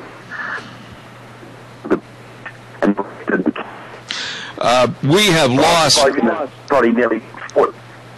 We have lost you, Trevor, and I apologize. We've lost the connection, and evidently we've got digital problems. I'm going to have Gina jump on here quick. Gina, absolutely. I hate to say this, but we've just lost the bulk of the interview, haven't we? Yeah, the last couple 2 minutes. Yeah, and I apologize. If you get him back on the line, tell him we'll apologize and reschedule, but maybe we can do it on a landline. This is why the digitation... Well, he's still here. He's still with us. He's still there? Okay, yeah. I'll ask him again about our American public, because it wasn't coming through, and I don't want our listeners to miss anything that he has to say, and that's why it's very important. Go ahead, Trevor. Try to repeat that if you would, please. Just not coming through. Gina, thank him if he's still there, if you would, please. Ladies and gentlemen, I apologize. It's not my fault. I can't help it on the phone lines, and I certainly can't help with the digitation of some of these calls. I absolutely think that there was a story on the ABC News at the top of the hour about how people are getting rid of their landlines and going to cell phones. Don't do it! I hate cell phones. To me, that I'd like to stand on the bridge, and I'd like to grab every cell phone and throw it over the bridge into the depths of the Snake River. And a very interesting interview, and I'm very frustrated, quite frankly, to the point of being mad right now, because to get someone of his caliber on our program, and he's discussed this all over the United States about the shortcomings of America and what we need to do to reinstall the feelings of patriotism and everything, and to have a damn cell phone cut off, it just burns me up. And in this day and age of technology, and there's still, sometimes I think smoke signals would be better. Calm down, Zeb. Don't be mad. I want to say thank you very much to our friends at Riverview Urgent Care, oh my goodness, and Medical Center at 382 North Overland in Burley. The doctor's in now, and you can see him now, not in 4 or 5 days. Minor emergency, major care. These folks really have 3 goals, and that's to get you feeling better soon, save you time, and save you money. And I suggest really remember the name, remember the address, because they are top-notch. Open Mondays through Saturdays, 9 to 9, Sundays 1 to 7, at Riverview Urgent Care, serving you at 382 North Overland in Burley. Doggone it, I feel bad about that. I worked hard to get him on this program, and then a stupid cell phone and the connection. Maybe next time we need to get a landline from him. Yeah, that's what I just said. But you know as well as I do how frustrating cell phones can be. And you listen to the news today at the top of the hour where they say, well, more people are getting rid of landlines and going to cell phones. I'd like to trash every cell phone in this country for quality. I think that we should all go back to landlines and just put the cell phones down. Yeah, but you know as well as I do on a program like this, and it's not anybody's fault at the radio station. It's not Jerry, yours, mine, anybody's fault. It's the cutout of cell phones. The quality is very poor, and I'm just, you'd think in this age of technology they could have something better, wouldn't you? and she's on the phone. I think it's time for a weather update. He's going to try and call us back on a landline. Oh, God bless him. He's a nice man. I appreciate that. Well, let's do the weather real quick. And the weather this hour is brought to you by Red's Trading Post at 203 5th Avenue South in Twin Falls. And don't forget, they've got all the guns, all the ammo, all the accessories, everything you need right there at Red's Trading Post. They've been there for years and years. Very established business, family business serving you. Here's Michael Rogers with the weather. Hello, everyone. Michael Rogers from MichaelRogersWeather.com. March comes in like a lion and goes out like a lamb, and April showers bring, you know what I'm talking about. Well, let's put it this way. We're starting off April with April showers. In fact, you're going to get rain and snow showers. It'll turn more of the rain later on today. And this particular pattern will continue through much of today and also for tonight and also for tomorrow. 41 for the high for both days, 31 for the overnight low. Then we'll come out of it with cooler temperatures, but we should be all done nice and clean, and the air is going to be nice and dry. Feel like you just got a nice house cleaning for the next 48 hours. That's your weather for today. Enjoy it. The only weather you got. Thank you very much. Michael Rogers Weather, brought to you this hour by our friends at Red's Trading Post in Twin Falls. For all your guns, ammo, and accessories, it's Red's Trading Post. Thank you very much. As I said earlier in this half hour, we're very blessed to have Trevor Loudon call us, a New Zealand resident, now here in the United States, has studied our politics, studied our history, and has appeared on major talk shows all over the United States. And he's very concerned about America's demise. And like he said earlier in the conversation, if America goes down, that's going to be the end of the free world anywhere, everywhere in the world. And he's very concerned about what's going on with our Constitution, what's going on with the current administration, and what's going on with the involvement with the United Nations. Got him on the landline. And this gentleman has gone overboard to try to be amenable to help us this morning due to some bad phone connections, and he's on the line again. Trevor Loudon, God bless you, man. And when you get here to Southern Idaho, I'm going to buy you the biggest steak that you've ever eaten in your life. And I want to I love steaks, so I love American steaks. Well, we appreciate your patience this morning. We're having problems, and we don't know why. But anyway, I want to get back to the question I asked a moment ago about the American public. We have got to instill somehow in our education system a value, again, about our Constitution, the blood, sweat, and tears of our forefathers, and it just isn't there today. Am I wrong? No, look, there's two facets to it. I've spoken in 38 states around your union, mainly to Tea Party conservative groups, and I would say there are more people in this country today who actually understand the Constitution, read the Constitution, understand the Bill of Rights, and what makes your country different than there have been since the first American Revolution. There are millions of people out there who are now educated. My view is this, 5% of the country is trying to wreck it, about 5% trying to save it, and 90% in the middle who are basically patriotic but have no idea what's going on. You don't have to get, there has to be a reawakening in this country for sure. But, it's like the first American Revolution. There's less than 10% of the population supported it, 3% actually fought in it, 40% supported the British, and the rest didn't care. So this isn't really new. This is an old problem. It's a human problem. We're looking at a populace, as you well know, that we're lucky on elections if we can top 27 to 28% of the voting populace to go to the polls and vote. And that's part of the problem. That's why we have Obamas. That's why we have the Dick Durbins. That's why we have the Harry Reids. What would you suggest as an outsider looking in? How can I and other people instill in people to get out there and vote and remember what America was? Well, look, you have those several million Christians who don't vote. They alone could change the whole face of the country. They have the power to do it. That first American Revolution was preached from the pulpit. Bible in one hand and long rifle in another. And they understood religious liberty. They had fled Europe to establish religious liberty in this new country. Now, Christians are the most endangered sector of your community right now. They are the ones in the crosshairs more than anyone else. And if they don't get out and vote, and change things, which they have the power to do, they deserve everything they get, to be quite frank. Because, but the trouble is, everybody's going to suffer because of it. So there's got to be a huge outreach into the churches. There's got to be, but really, look, what's got to happen? We've got two immediate battles in front of us. We've got 2014 and 2016.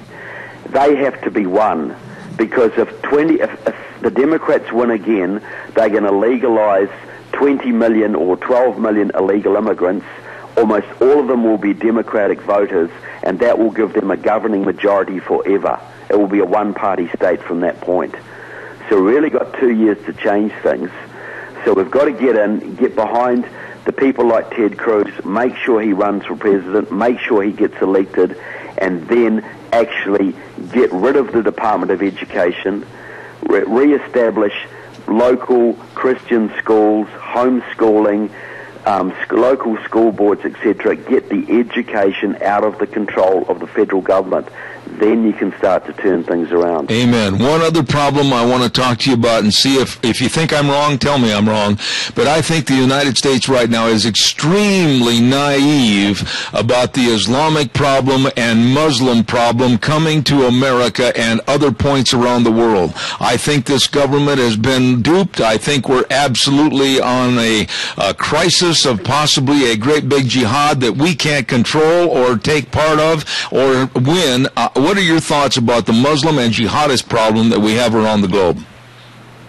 Well, look, it's huge.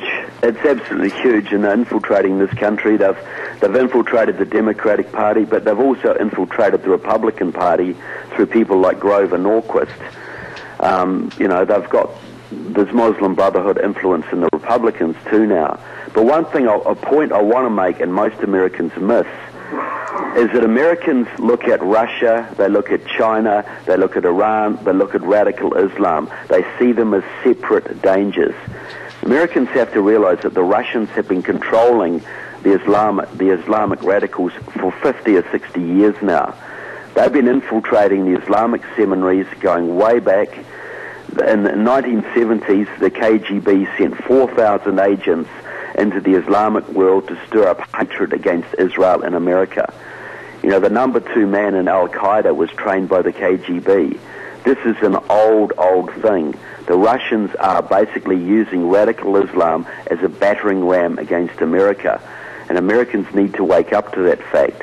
That is why the left in this country works overtime to suppress Christianity and overtime to support Islam, because they understand that Islam is a way of breaking down American culture and destroying your national security.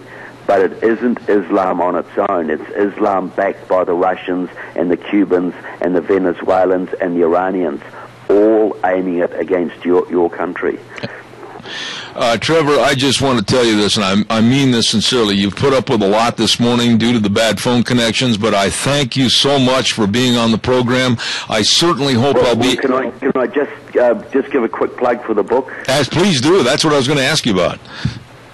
Okay, sorry. Look, my latest book on the market is The Enemies Within: Communists, Socialists, and Progressives in the U.S. Congress.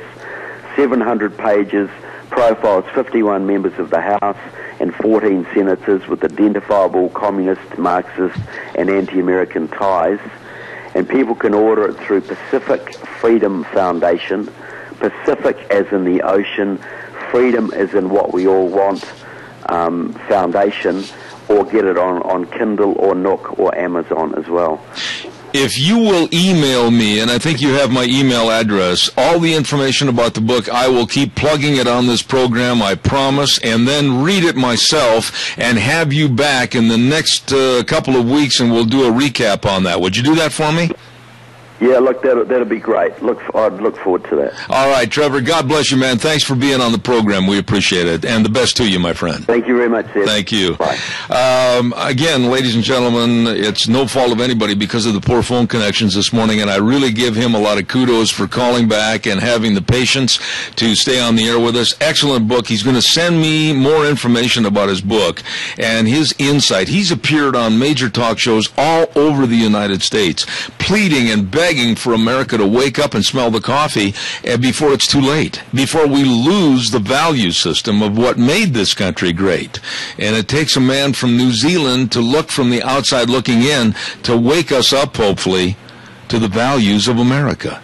Thank you, Trevor Loudon. And I'll have all the information. As soon as I get all the emails and everything on the book and the locations, Amazon, Barnes & Noble, everything, I'll be sure and give you that information. And we will have him back in the next couple of weeks. Got to take a break. And by the way, before we do, I want to say thanks to the number one girl over at the station, Gina. Excellent job. Nobody does it better than you do. Thanks for all your patience and persistence to getting back on the air. I appreciate that. Anytime. All right. Talk to you in 6. Thank you much.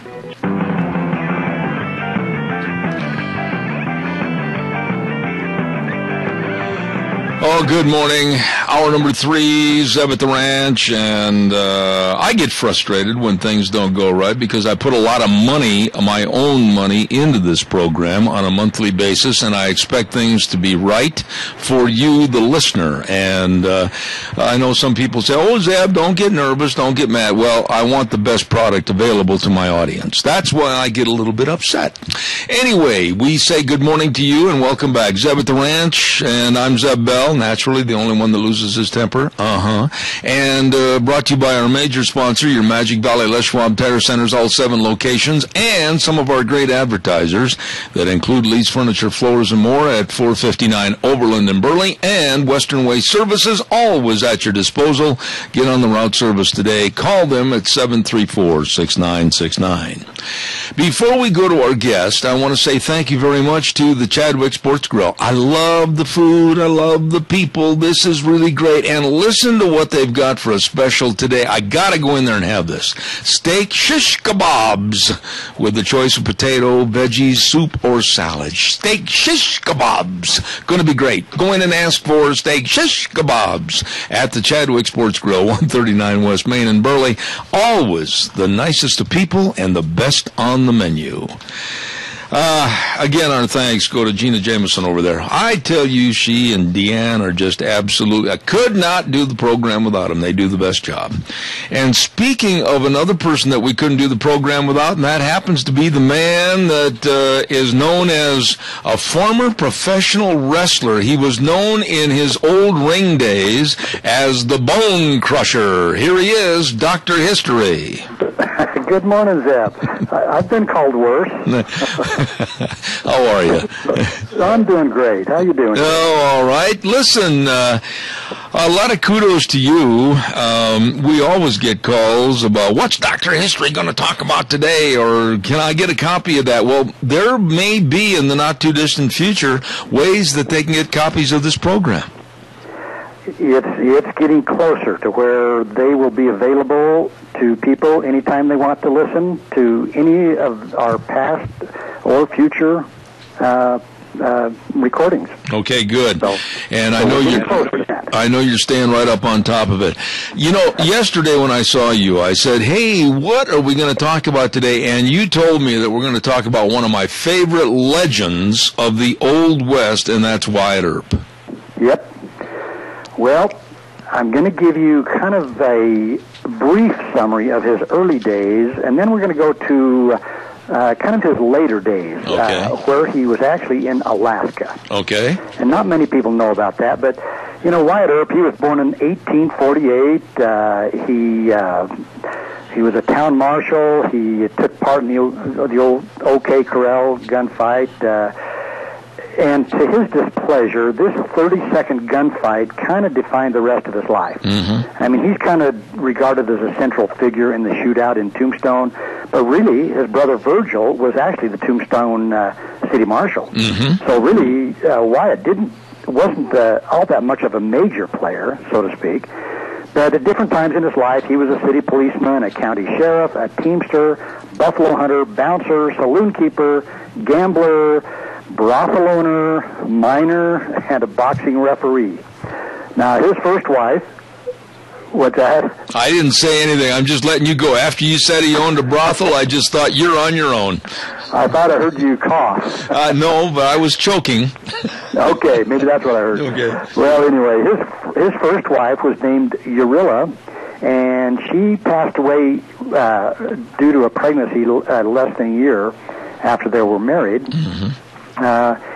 Within a couple of years, he'd been arrested a couple of times, sued, escaped from jail. He was arrested 3 more times. In 1878, he went to Texas to gamble, and here's where he met Doc Holliday.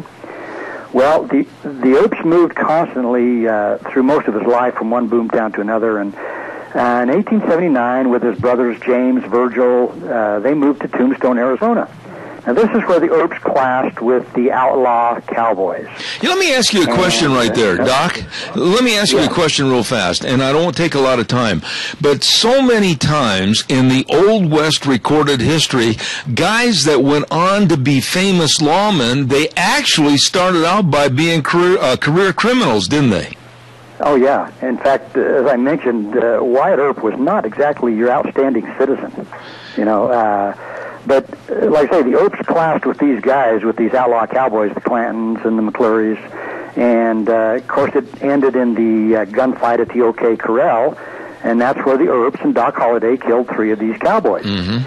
Well, after leaving Tombstone, Earp and actually his third wife, Josephine, now keep that name in mind, because we're going to talk about Josephine a little bit, and they moved kind of from one town to another, and as I mentioned, Wyatt Earp has been the subject of a lot of, films and movies and biographies, and his reputation back was kind of shined up a little, but really he was a minor figure in Western history.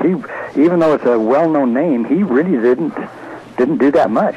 But so now we're going to head with them up to Alaska.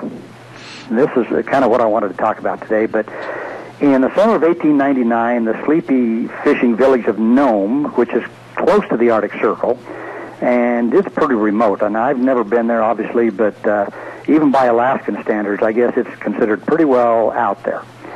But it became one of the most exciting places in the world because gold had been discovered on the shores of the Bering Sea the previous summer. So Josephine and Wyatt Earp were drawn to Nome as one more place to seek their fortune. Well, their journeys thus far had taken them from Arizona to Utah to Idaho, Colorado, Texas, California. They had been in San Diego where his investment went down the tubes. His reputation kind of took a beating when he was involved in a prize-fighting scandal in San Francisco. And they'd been in Arizona, and that's where they heard news about the Klondike goldfields. So in 1898, they got as far as a place called Rampart up in Alaska before the Yukon River froze for the winter. And the next spring, when the thaw hit, they headed for a place called St. Michael. And here, Wyatt sold beer and cigars for a company, but, he wasn't too keen on that.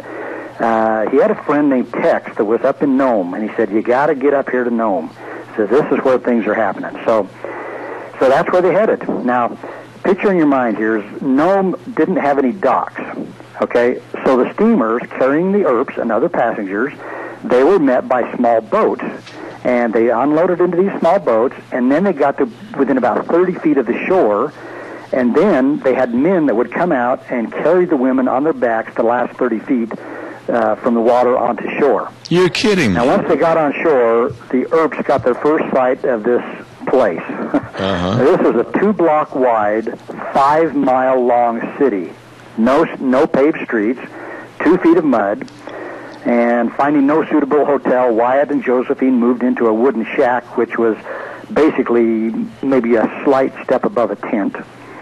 Now, keep in mind here, picture this, Nome was treeless. Everybody had cut down the trees to build whatever they could.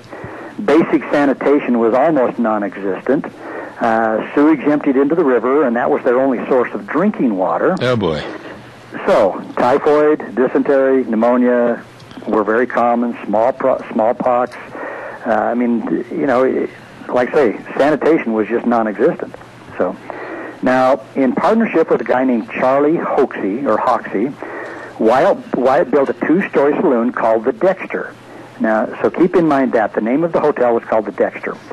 Now, prospectors needed to drink, to gamble, and have a good time, and Wyatt knew how to make money by mining the miners, which a lot of times those were the only guys that made money, was the guys that supplied things to the miners. So anyway, he had hopes of serving as Nome's deputy marshal, but he didn't make that. He was passed over for that. So But he did file a few mining claims, but they didn't really turn out to be much. So he mostly, what's that?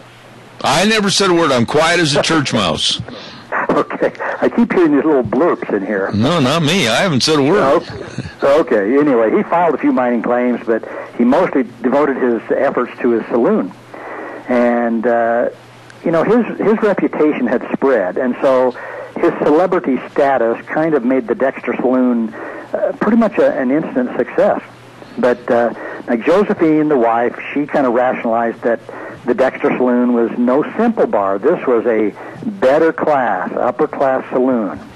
I mean, it served important civic purposes, like as a clubhouse, the town hall, a forum where men could arrange political campaigns, transact business, enjoy social contacts. And into the doors of the Dexter Saloon walked a lot of noteworthy, important people, including future President Herbert Hoover.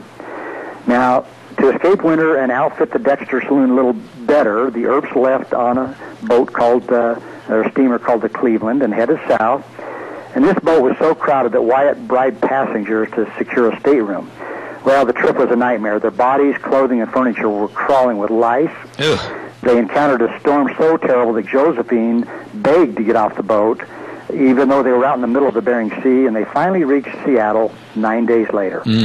Well, they encountered a city that was one single-minded focus, and that was to get to Nome. Everybody wanted to get to Nome from Seattle, and so people were selling stuff. They were selling Nome tents, Nome medicine, Nome underwear, anything for these people to get them up there. So, but the local newspaper in Seattle and San Francisco, they made note that the Earps had returned and that Wyatt Earp was making a lot of money.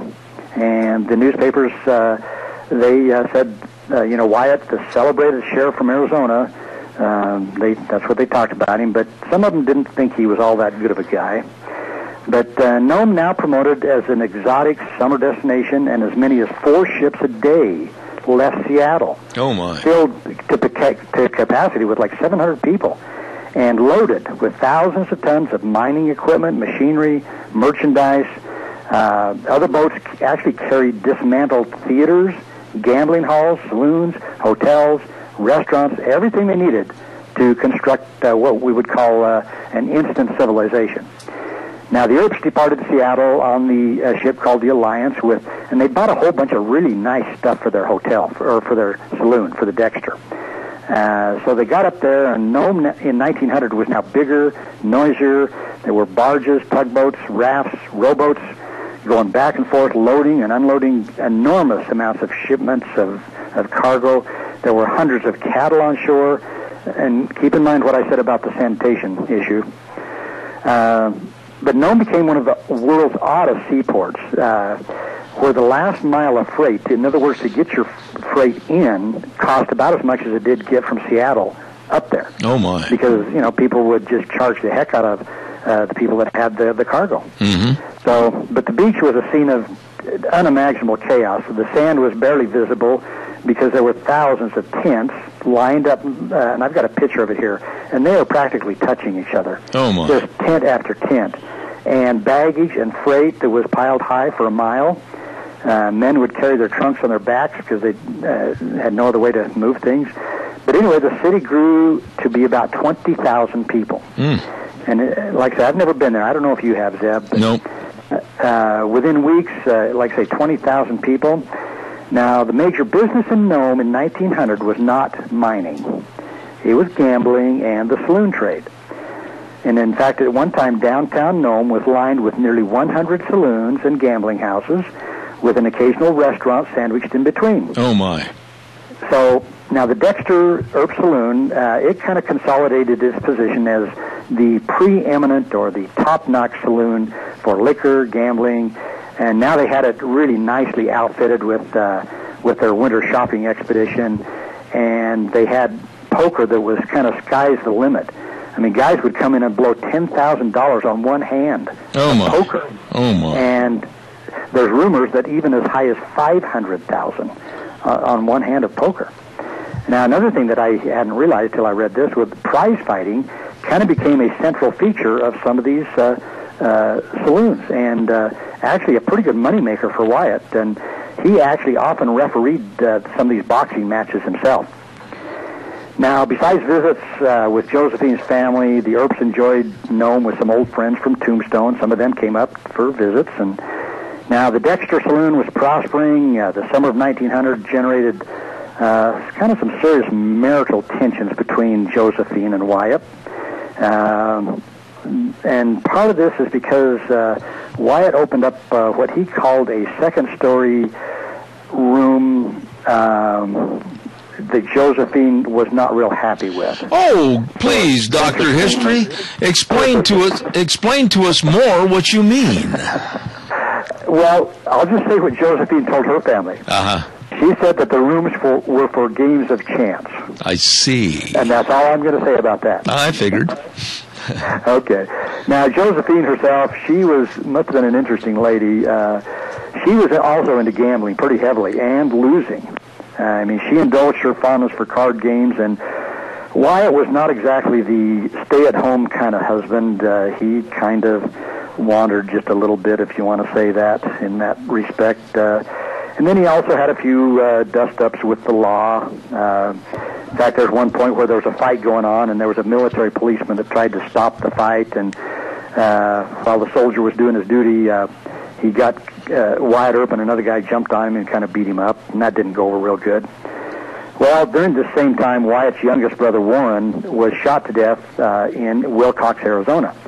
And the newspapers were quick to link his murder to Wyatt and his role in Tombstone's gunfight at the OK Corral.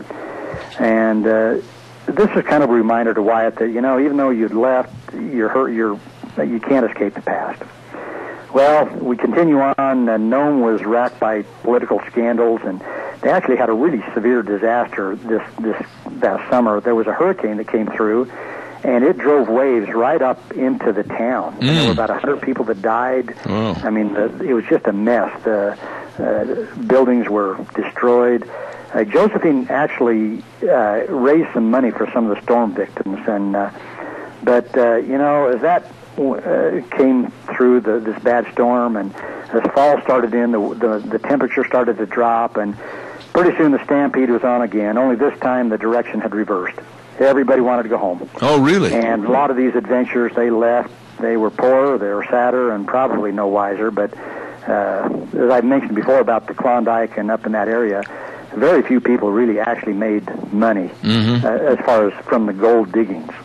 It was mostly the saloon keepers, the laundry people, the hotels, stuff like that.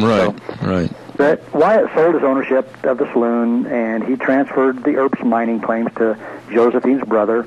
And the Earps actually made about $80,000, which in today's money would be about $2 million.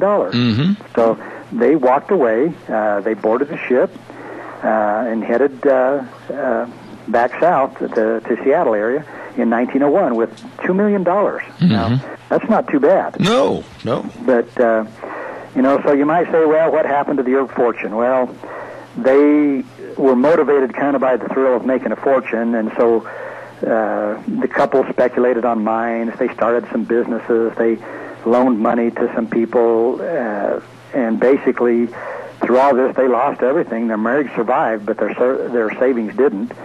And basically, Josephine had a rich sister, and this rich sister would kind of subsidize the Earps with a little extra cash here and there. But anyway, Nome, Alaska's greatest days as a mining sensation were over, and the Earps were getting older. And anyway, for most of Wyatt's last decade, the couple lived pretty cheaply, pretty frugally. And they lived between a one-room rented bungalow in Los Angeles and actually an isolated desert campsite where they slept under the stars. And that was pretty much it. And and it varies so much from the television series and other things that you read about Wyatt Earp. History has painted him, I think, in a very good light, more so than what he deserved. Oh yeah, like I say, he had 30 seconds of fame at the battle at the OK Corral. Yeah, and really, his brothers, contributed to that fame somewhat. Virgil Earp, Wyatt, Warren, Morgan, you know. Mm-hmm. So, well, you take like Wyatt Earp you're talking about, and you said that he was kind of a bad guy and did a lot of dust-ups with the law, and then you can start looking at other sheriffs in the Old West, and whether you're talking about John Wesley Hardin, one of the most hardened criminals and killers out of the state of Texas, and he, at one point in his life, was also a sheriff, and he was also a Methodist minister. Right. And, you know, over time, as I've told stories on here, there are men that were much more, brave. They were better lawmen. They were better explorers, better trappers, better miners, everything. But nobody hears about these guys. How did the legend get started, I wonder, as far as Wyatt Earp, you know, the world's best lawman out west? How did that ever get started? You know, that's a good question. And I think part of it has to do with some books, fiction and nonfiction, biographies that have depicted him this way. And so, you know, an author can write anything he wants about a particular individual, and I think some of these books have just painted him as this ideal lawman and a major figure in Western history, when in fact he really was not. I got to ask you one quick question, and then I got to wrap it up. But is it true? Is it true in history that he was the marshal that wore that very special gun that with the long, long barrel? It was called the Buntline Special. Is that a true story, or is that fiction? Boy, you know what? I do not know that one. I don't know. Because on the television series, remember, that was the Wyatt Earp special gun, the Buntline Special. And they did make them. Colt Manufacturing Company did make what they called this elongated barrel. It was like an 18-inch barrel or something like that, and special holsters and everything. And he supposedly was the Western sheriff that wore that. And, you know, from a practical standpoint, why would you want one that long if you're going to be trying to pull a gun out in a hurry? Yeah, I mean, you're going to be pulling that thing out of the holster for 3.5 minutes. Yeah. You know, a lot of times on this show you've asked me, what about the family? Yeah. It turns out that he actually had 3 wives and never did have any children. Really? So there was no posterity after him and Josephine passed away. No kids. Oh, my God. And what about the rest of the Earp brothers now? Did the name live on? You know, I don't know about posterity with the brothers. I'm not sure about that. Okay. You know, it just goes to show you that sometimes these legends, they're nothing more than a false kind of a facade, a false front building, because most of these guys, when you look at what they really were, they were a bunch of crumbs and criminals. They were. You know, and that's why I like diaries and journals, things like that, because that, I think, is pretty accurate as far as the life in the Old West. And that's why I like to get a lot of my information from actual journals and diaries, things like that. Absolutely. Well, you hit a home run with me, because Wyatt Earp, you know, I did know some of the real truth about the man and the lack of really being a legend. Well, you really told us about I didn't know all about the Alaskan trip at all, and yeah, I appreciate that. Kinda, you know, most people think of the OK Corral, and that's the end of it. Yep. You did it again, Dr. History. God bless you, man, and we'll look forward to next Tuesday. All right, we'll see you. You have a good day, Zach. Thank you. Dr. Ken Turner, known as Dr. History. Of course, Ken, a very, very well-accomplished and well-respected chiropractor in Burley, and he always does a good job on Dr. History. Thank you so much. I want to remind you that every Thursday on this program, we have a segment called School Days in Cassia County, and we have 2 wonderful sponsors of that School Days in Cassia County. One, of course, A Child's World at 1308 Overland Avenue in Burley, and, of course, don't forget, they've got all the spring dresses there. Holy cow, over 300 spring dresses beginning at $20. And if you mention you heard it on this program, you get an extra 10% off. Well, you better stop in there today. And always remember, gift wrapping is always free at A Child's World, 1308 Overland in Burley. And our other sponsor, Ambulatory Surgery Center at 1344 Highland Avenue in Burley. Remember, whether it's life-saving colonoscopies, hand surgeries, ear surgeries, well over 100 surgeries done there every single month, saving area residents thousands of dollars. The Ambulatory Surgery Center on Highland Avenue in Burley, and A Child's World on Overland in Burley, bringing you School Days in Cassia County. Right now, we'll take a little break and be back with our next guest, Sandy Botkin, coming up in just a few minutes. And now, back to Zeb at the Ranch on AM 1230 KBAR. To reach Zeb, call 436-2244 or toll free 1-866-927-4587. And now, here is Zeb Bell. Thank you very much and welcome back to our last half hour. And we have a guest coming on the program momentarily, but I think rather than interrupt him in the middle of the stream, so to speak, we're going to go ahead with our weather forecast right now with Michael Rogers. And it's brought to you by Scarrows Meats, 331 North Road, Jerome. And believe me, the best as a meat processor, serving Jerome and Southern Idaho for over 20 years. They offer quality products, I can attest to that, at very reasonable rates. And they are selling taste one bite at a time. The best, Scarrows Meats, 331 North Road, Jerome, 324-7657. Here now, Michael Rogers weather. Hello, everyone. Michael Rogers from MichaelRogersWeather.com. March comes in like a lion and goes out like a lamb, and April showers bring, you know what I'm talking about. Well, let's put it this way. We're starting off April with April showers. In fact, you're going to get rain and snow showers. It'll turn more of the rain later on today. And this particular pattern will continue through much of today and also for tonight and also for tomorrow. 41 for the high for both days, 31 for the overnight low. Then we'll come out of it with cooler temperatures, but we should be all done nice and clean, and the air is going to be nice and dry. Feel like you just got a nice house cleaning for the next 48 hours. That's your weather for today. Enjoy it. The only weather you got. Thank you, Michael. Brought to you by Scarrows Meats. In Jerome, of course, the best in meat processing, selling taste one bite at a time. Ladies and gentlemen, we go to the phone lines right now, and I really wish that I could have talked to this gentleman at least 20 to 30 years ago, and he's got a book called Achieve Financial Freedom Big Time, and we say good morning to Mr. Sandy Botkin. Good morning, Sandy. How are you? Good morning. How is everything in the land of milk and money? Well, we're actually stopped getting snow for the first time in a while, so I'm feeling pretty good. Now, when you say you stopped getting snow, I'm assuming that you probably live in the eastern portion of the United States. Is that correct? That is correct. We've had so much snow here, I was ready to buy skis and start skiing to get out of here to Florida. Well, you know, I absolutely feel a lot of sympathy for you folks because you've had severe winds and snow and everything else, and so hopefully springtime is right here for you now. We hope it gets better. No kidding. See, unfortunately, where we are, the idea of snow removal is wait till it melts. Okay. By the way, where is the location where you're calling from?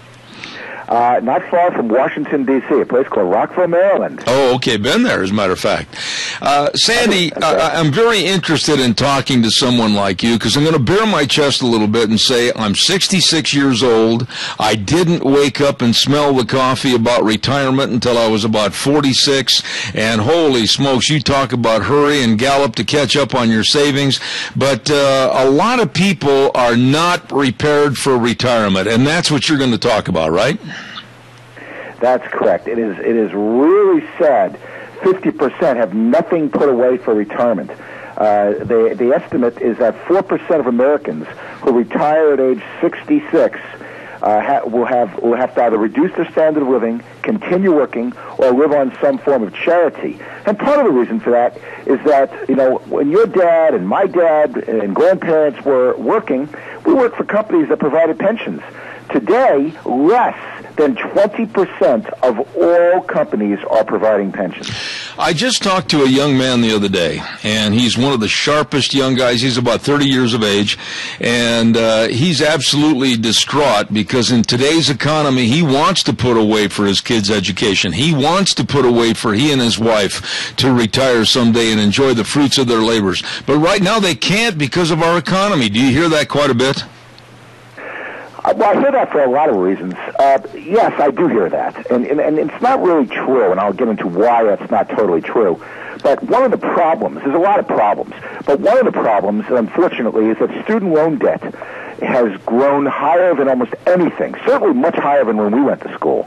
The average student loan debt now is incredible, and people, when they're coming out of high school, really don't think about that. You know, these kids, their high school sort of pursue them to go to the best school they can get into, cost be damned, and no matter what the debt is, who cares? All they have to do is sign a piece of paper. They don't really see the debt, and it doesn't come home to them. until they get out and they got $100,000 of debt, and they wonder how they're going to pay this off at 8% interest when they can only deduct $2,500 a year of interest. You know, and that's the problem, and I don't mean to get off track here, but I've advocated for a long time that as much as maybe 25 to 35% of the students going to college shouldn't be there in the first place, absorbing the time or the money. Well, there's some truth to that. I think people should absolutely look for vocational type of training if college is not their thing. But in addition, they need to be more realistic. I mean, you know, sometimes people ask me, and I have this in my book, Achieve Financial Freedom Big Time, actually, how much debt is too much debt? I bet you never read that anywhere. I'm going to give you an answer from a CPA's perspective. Yeah. The answer is this.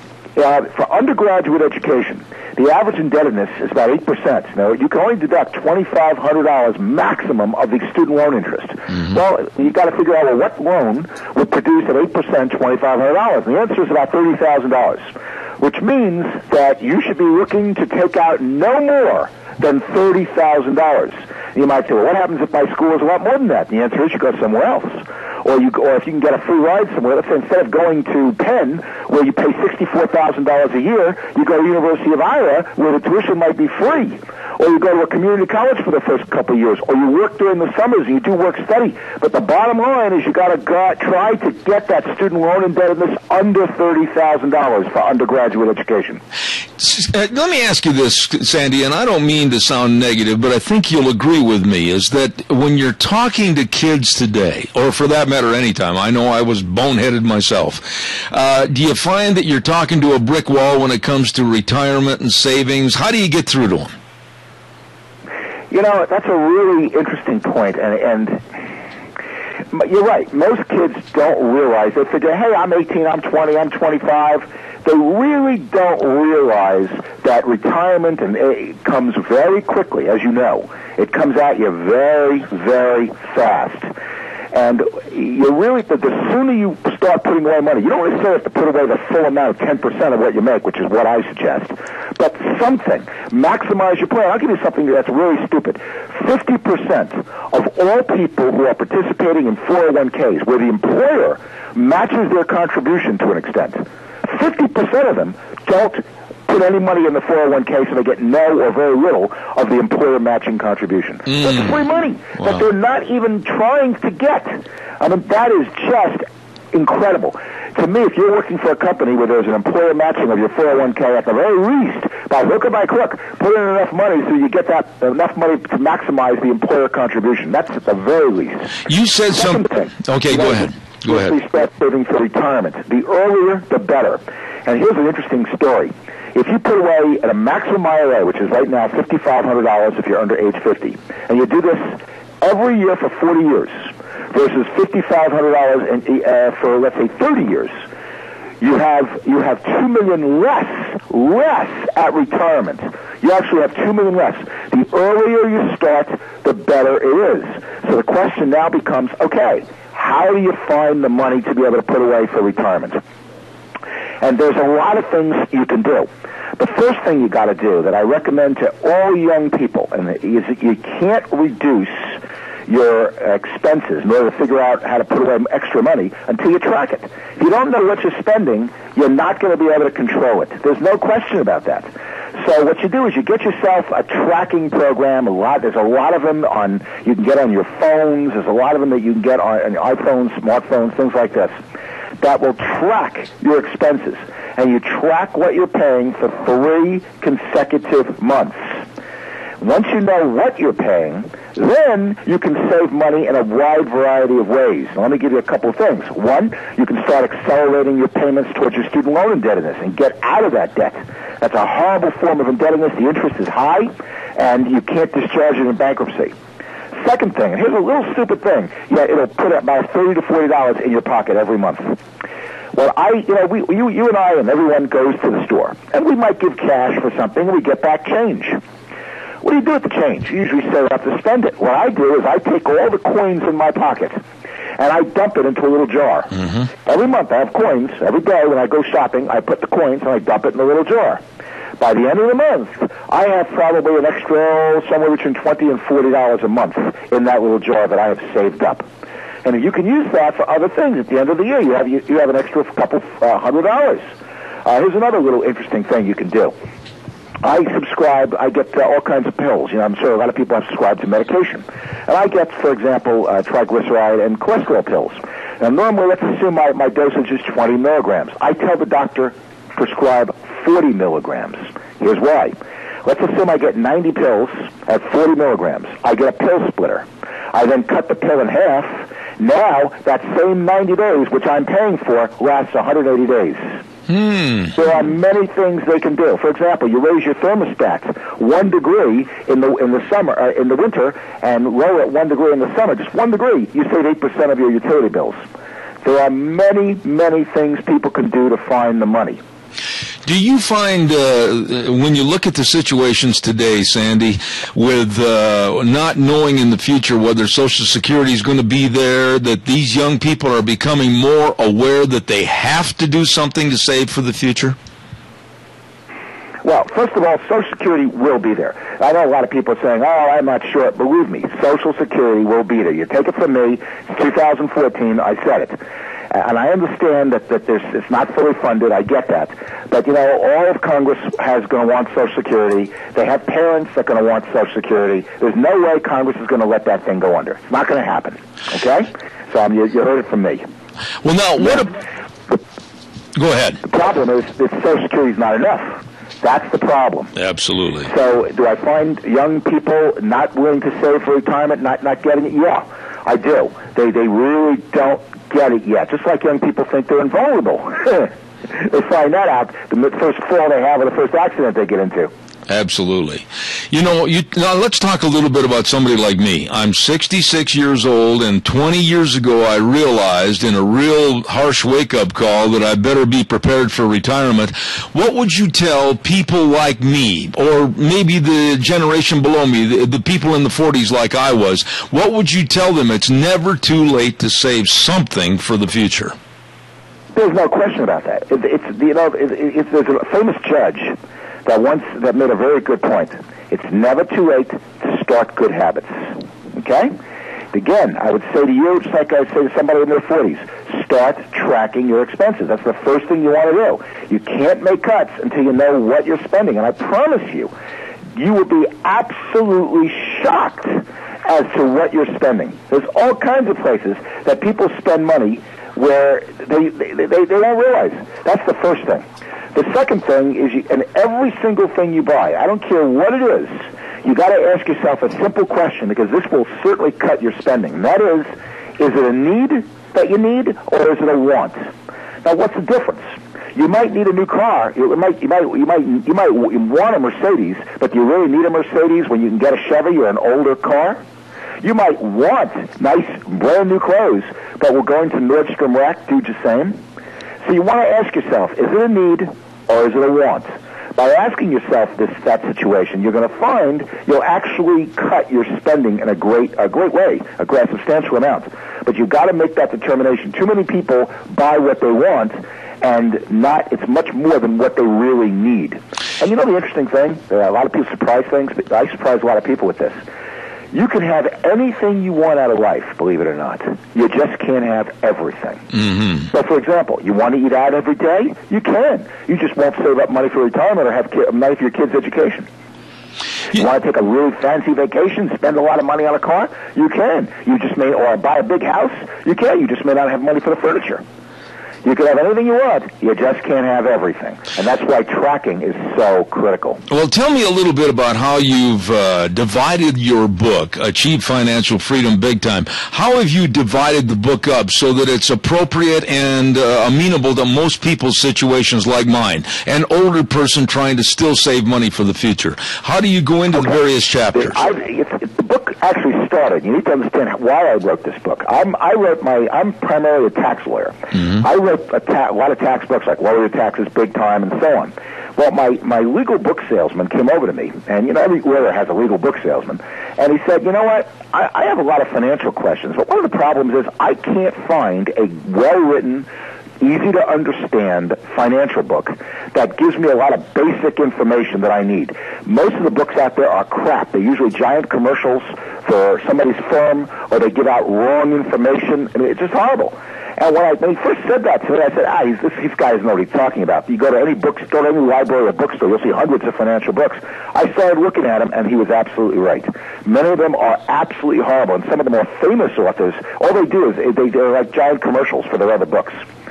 So what I did was I decided to, I myself am not a financial planner, but I know a lot of people.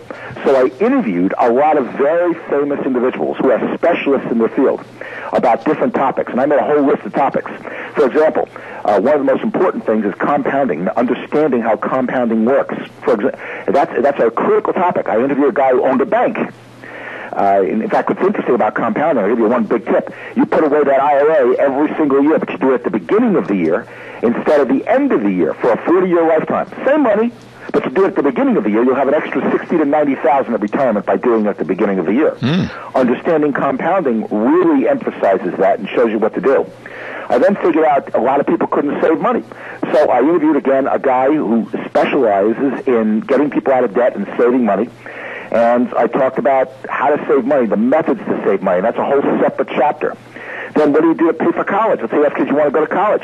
I interviewed a college specialist. In fact, I have ways on how to get in-state tuition for out-of-state kids, something you'll never read anywhere. And then we talked about how to get out of debt, what you need to do to cut your expenses, and how do you track, and what are the methods you use to get out of debt. And it's a whole methodology to it.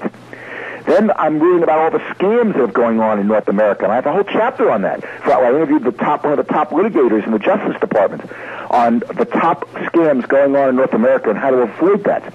I then met with one of the former president of the Mortgage Brokers Association on what kind of mortgages you should have and what you should look for. I met with a top investment advisor on investing. Then I have a chapter on Social Security, what to look for, when to take Social Security, and all the various tricks.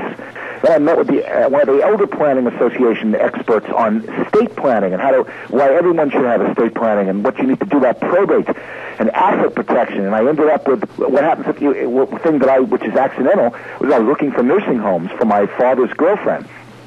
So I put in a whole checklist of what I would look for to evaluate a nursing home and an independent living facility. It's all very practical stuff that I ran into day after day that books just didn't address. Absolutely. I've got to get a copy of the book. Now, speaking of which, where is the book available? Tell us that. Okay, Achieve Financial Freedom Big Time, and my other books also, Lower Your Taxes Big Time, are available. You can go to books.sandybotkin.com. That's books.sandybotkin.com, B-O-T-K-I-N. That'll take you to Amazon. If you want, you can get it from Barnes & Noble. You can get them, besides books.sandybotkin.com, you can go to almost any bookstore. If they don't have it, you can order it. But you really want to get Achieve Financial Freedom Big Time, because I promise you, in many ways, it'll make your life a lot less taxing. All right, we've got a caller with a question, Sandy. Stand by. Caller, go ahead, please, quickly. I'm almost out of time.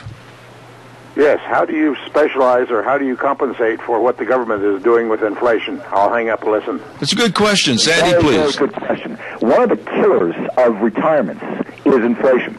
Too many people, they're in their 70s, they go, I'm just going to buy CDs. I want to buy everything, safe. And then inflation slowly kills them. I call that going broke safely, but you're still going broke. The way you compensate for inflation is a couple things, and I'll just get into it. A portion of your portfolio should go into inflation-oriented type of investments, such as long-term growth stocks, growth and income stocks. It doesn't have to be everything. Maybe it's only 40% or 50%, but a portion of it. Another thing you can buy is in Treasury-inflated protection securities, otherwise known as TIPS. These are like Treasury bonds, except the interest and what they pay you goes up with inflation. So that's called TIPS, something that a lot of people aren't aware of. So there's a lot of ways to account for inflatable things. You want to have some of your money in the stock market, consider buying some TIPS, some index funds, things like that. I'll tell you what, Sandy, I've got to have you back. I'm going to buy the book, read the book, and have you back after I finish it, and we'll talk more. Sandy Botkin, thank you so much with the book, Achieve Financial Freedom Big Time. You've been very interesting, and I've got 1,000 more questions, but I don't have 1,000 more minutes. So thank you very much for being on the program. It's my pleasure. We can make a whole show out of any one chapter. I'll look forward to it. Thank you, and I'll be in touch. Thank you so much. Very nice man right there, Sandy Botkin, and the book is called Achieve Financial Freedom Big Time. I wanted to get into various questions about the stock market and everything else, but I just ran out of time, and we'll have him back on the show. Big spring tire sale going on right now at your Magic Valley Les Schwab Tire Centers, and I'm talking all the tires are on sale, all the tires for your different kinds of driving, for your cars, your pickups, your SUVs. They've got like the Eclipse tire on sale, all-season reliability, 70,000-mile warranty, long-lasting tread, and they've got like the Open Country AT2, their best traction light truck tire, and the batteries are on sale. They've got custom wheels on sale. They've got the best in brake service, the best in brake service, the best in front-end alignment, shocks and struts. What are you waiting for? The best in service. Honestly, these people will help you. Lane and Rupert, Dave on Blue Lakes and Twin, Mike and Buell, Mike and Jerome, the Twist family in Paul, John on Pole Line in Twin Falls, and Randy on Overland in Burley. Your Magic Valley Les Schwab Tire Centers. Tomorrow on the program, it is going to be interesting. We've got from Colorado, Doug Johnson coming on the program, and Senator Dean Cameron is going to be talking about Obamacare and all the 30, 31, 32, up to 35 different changes they've made.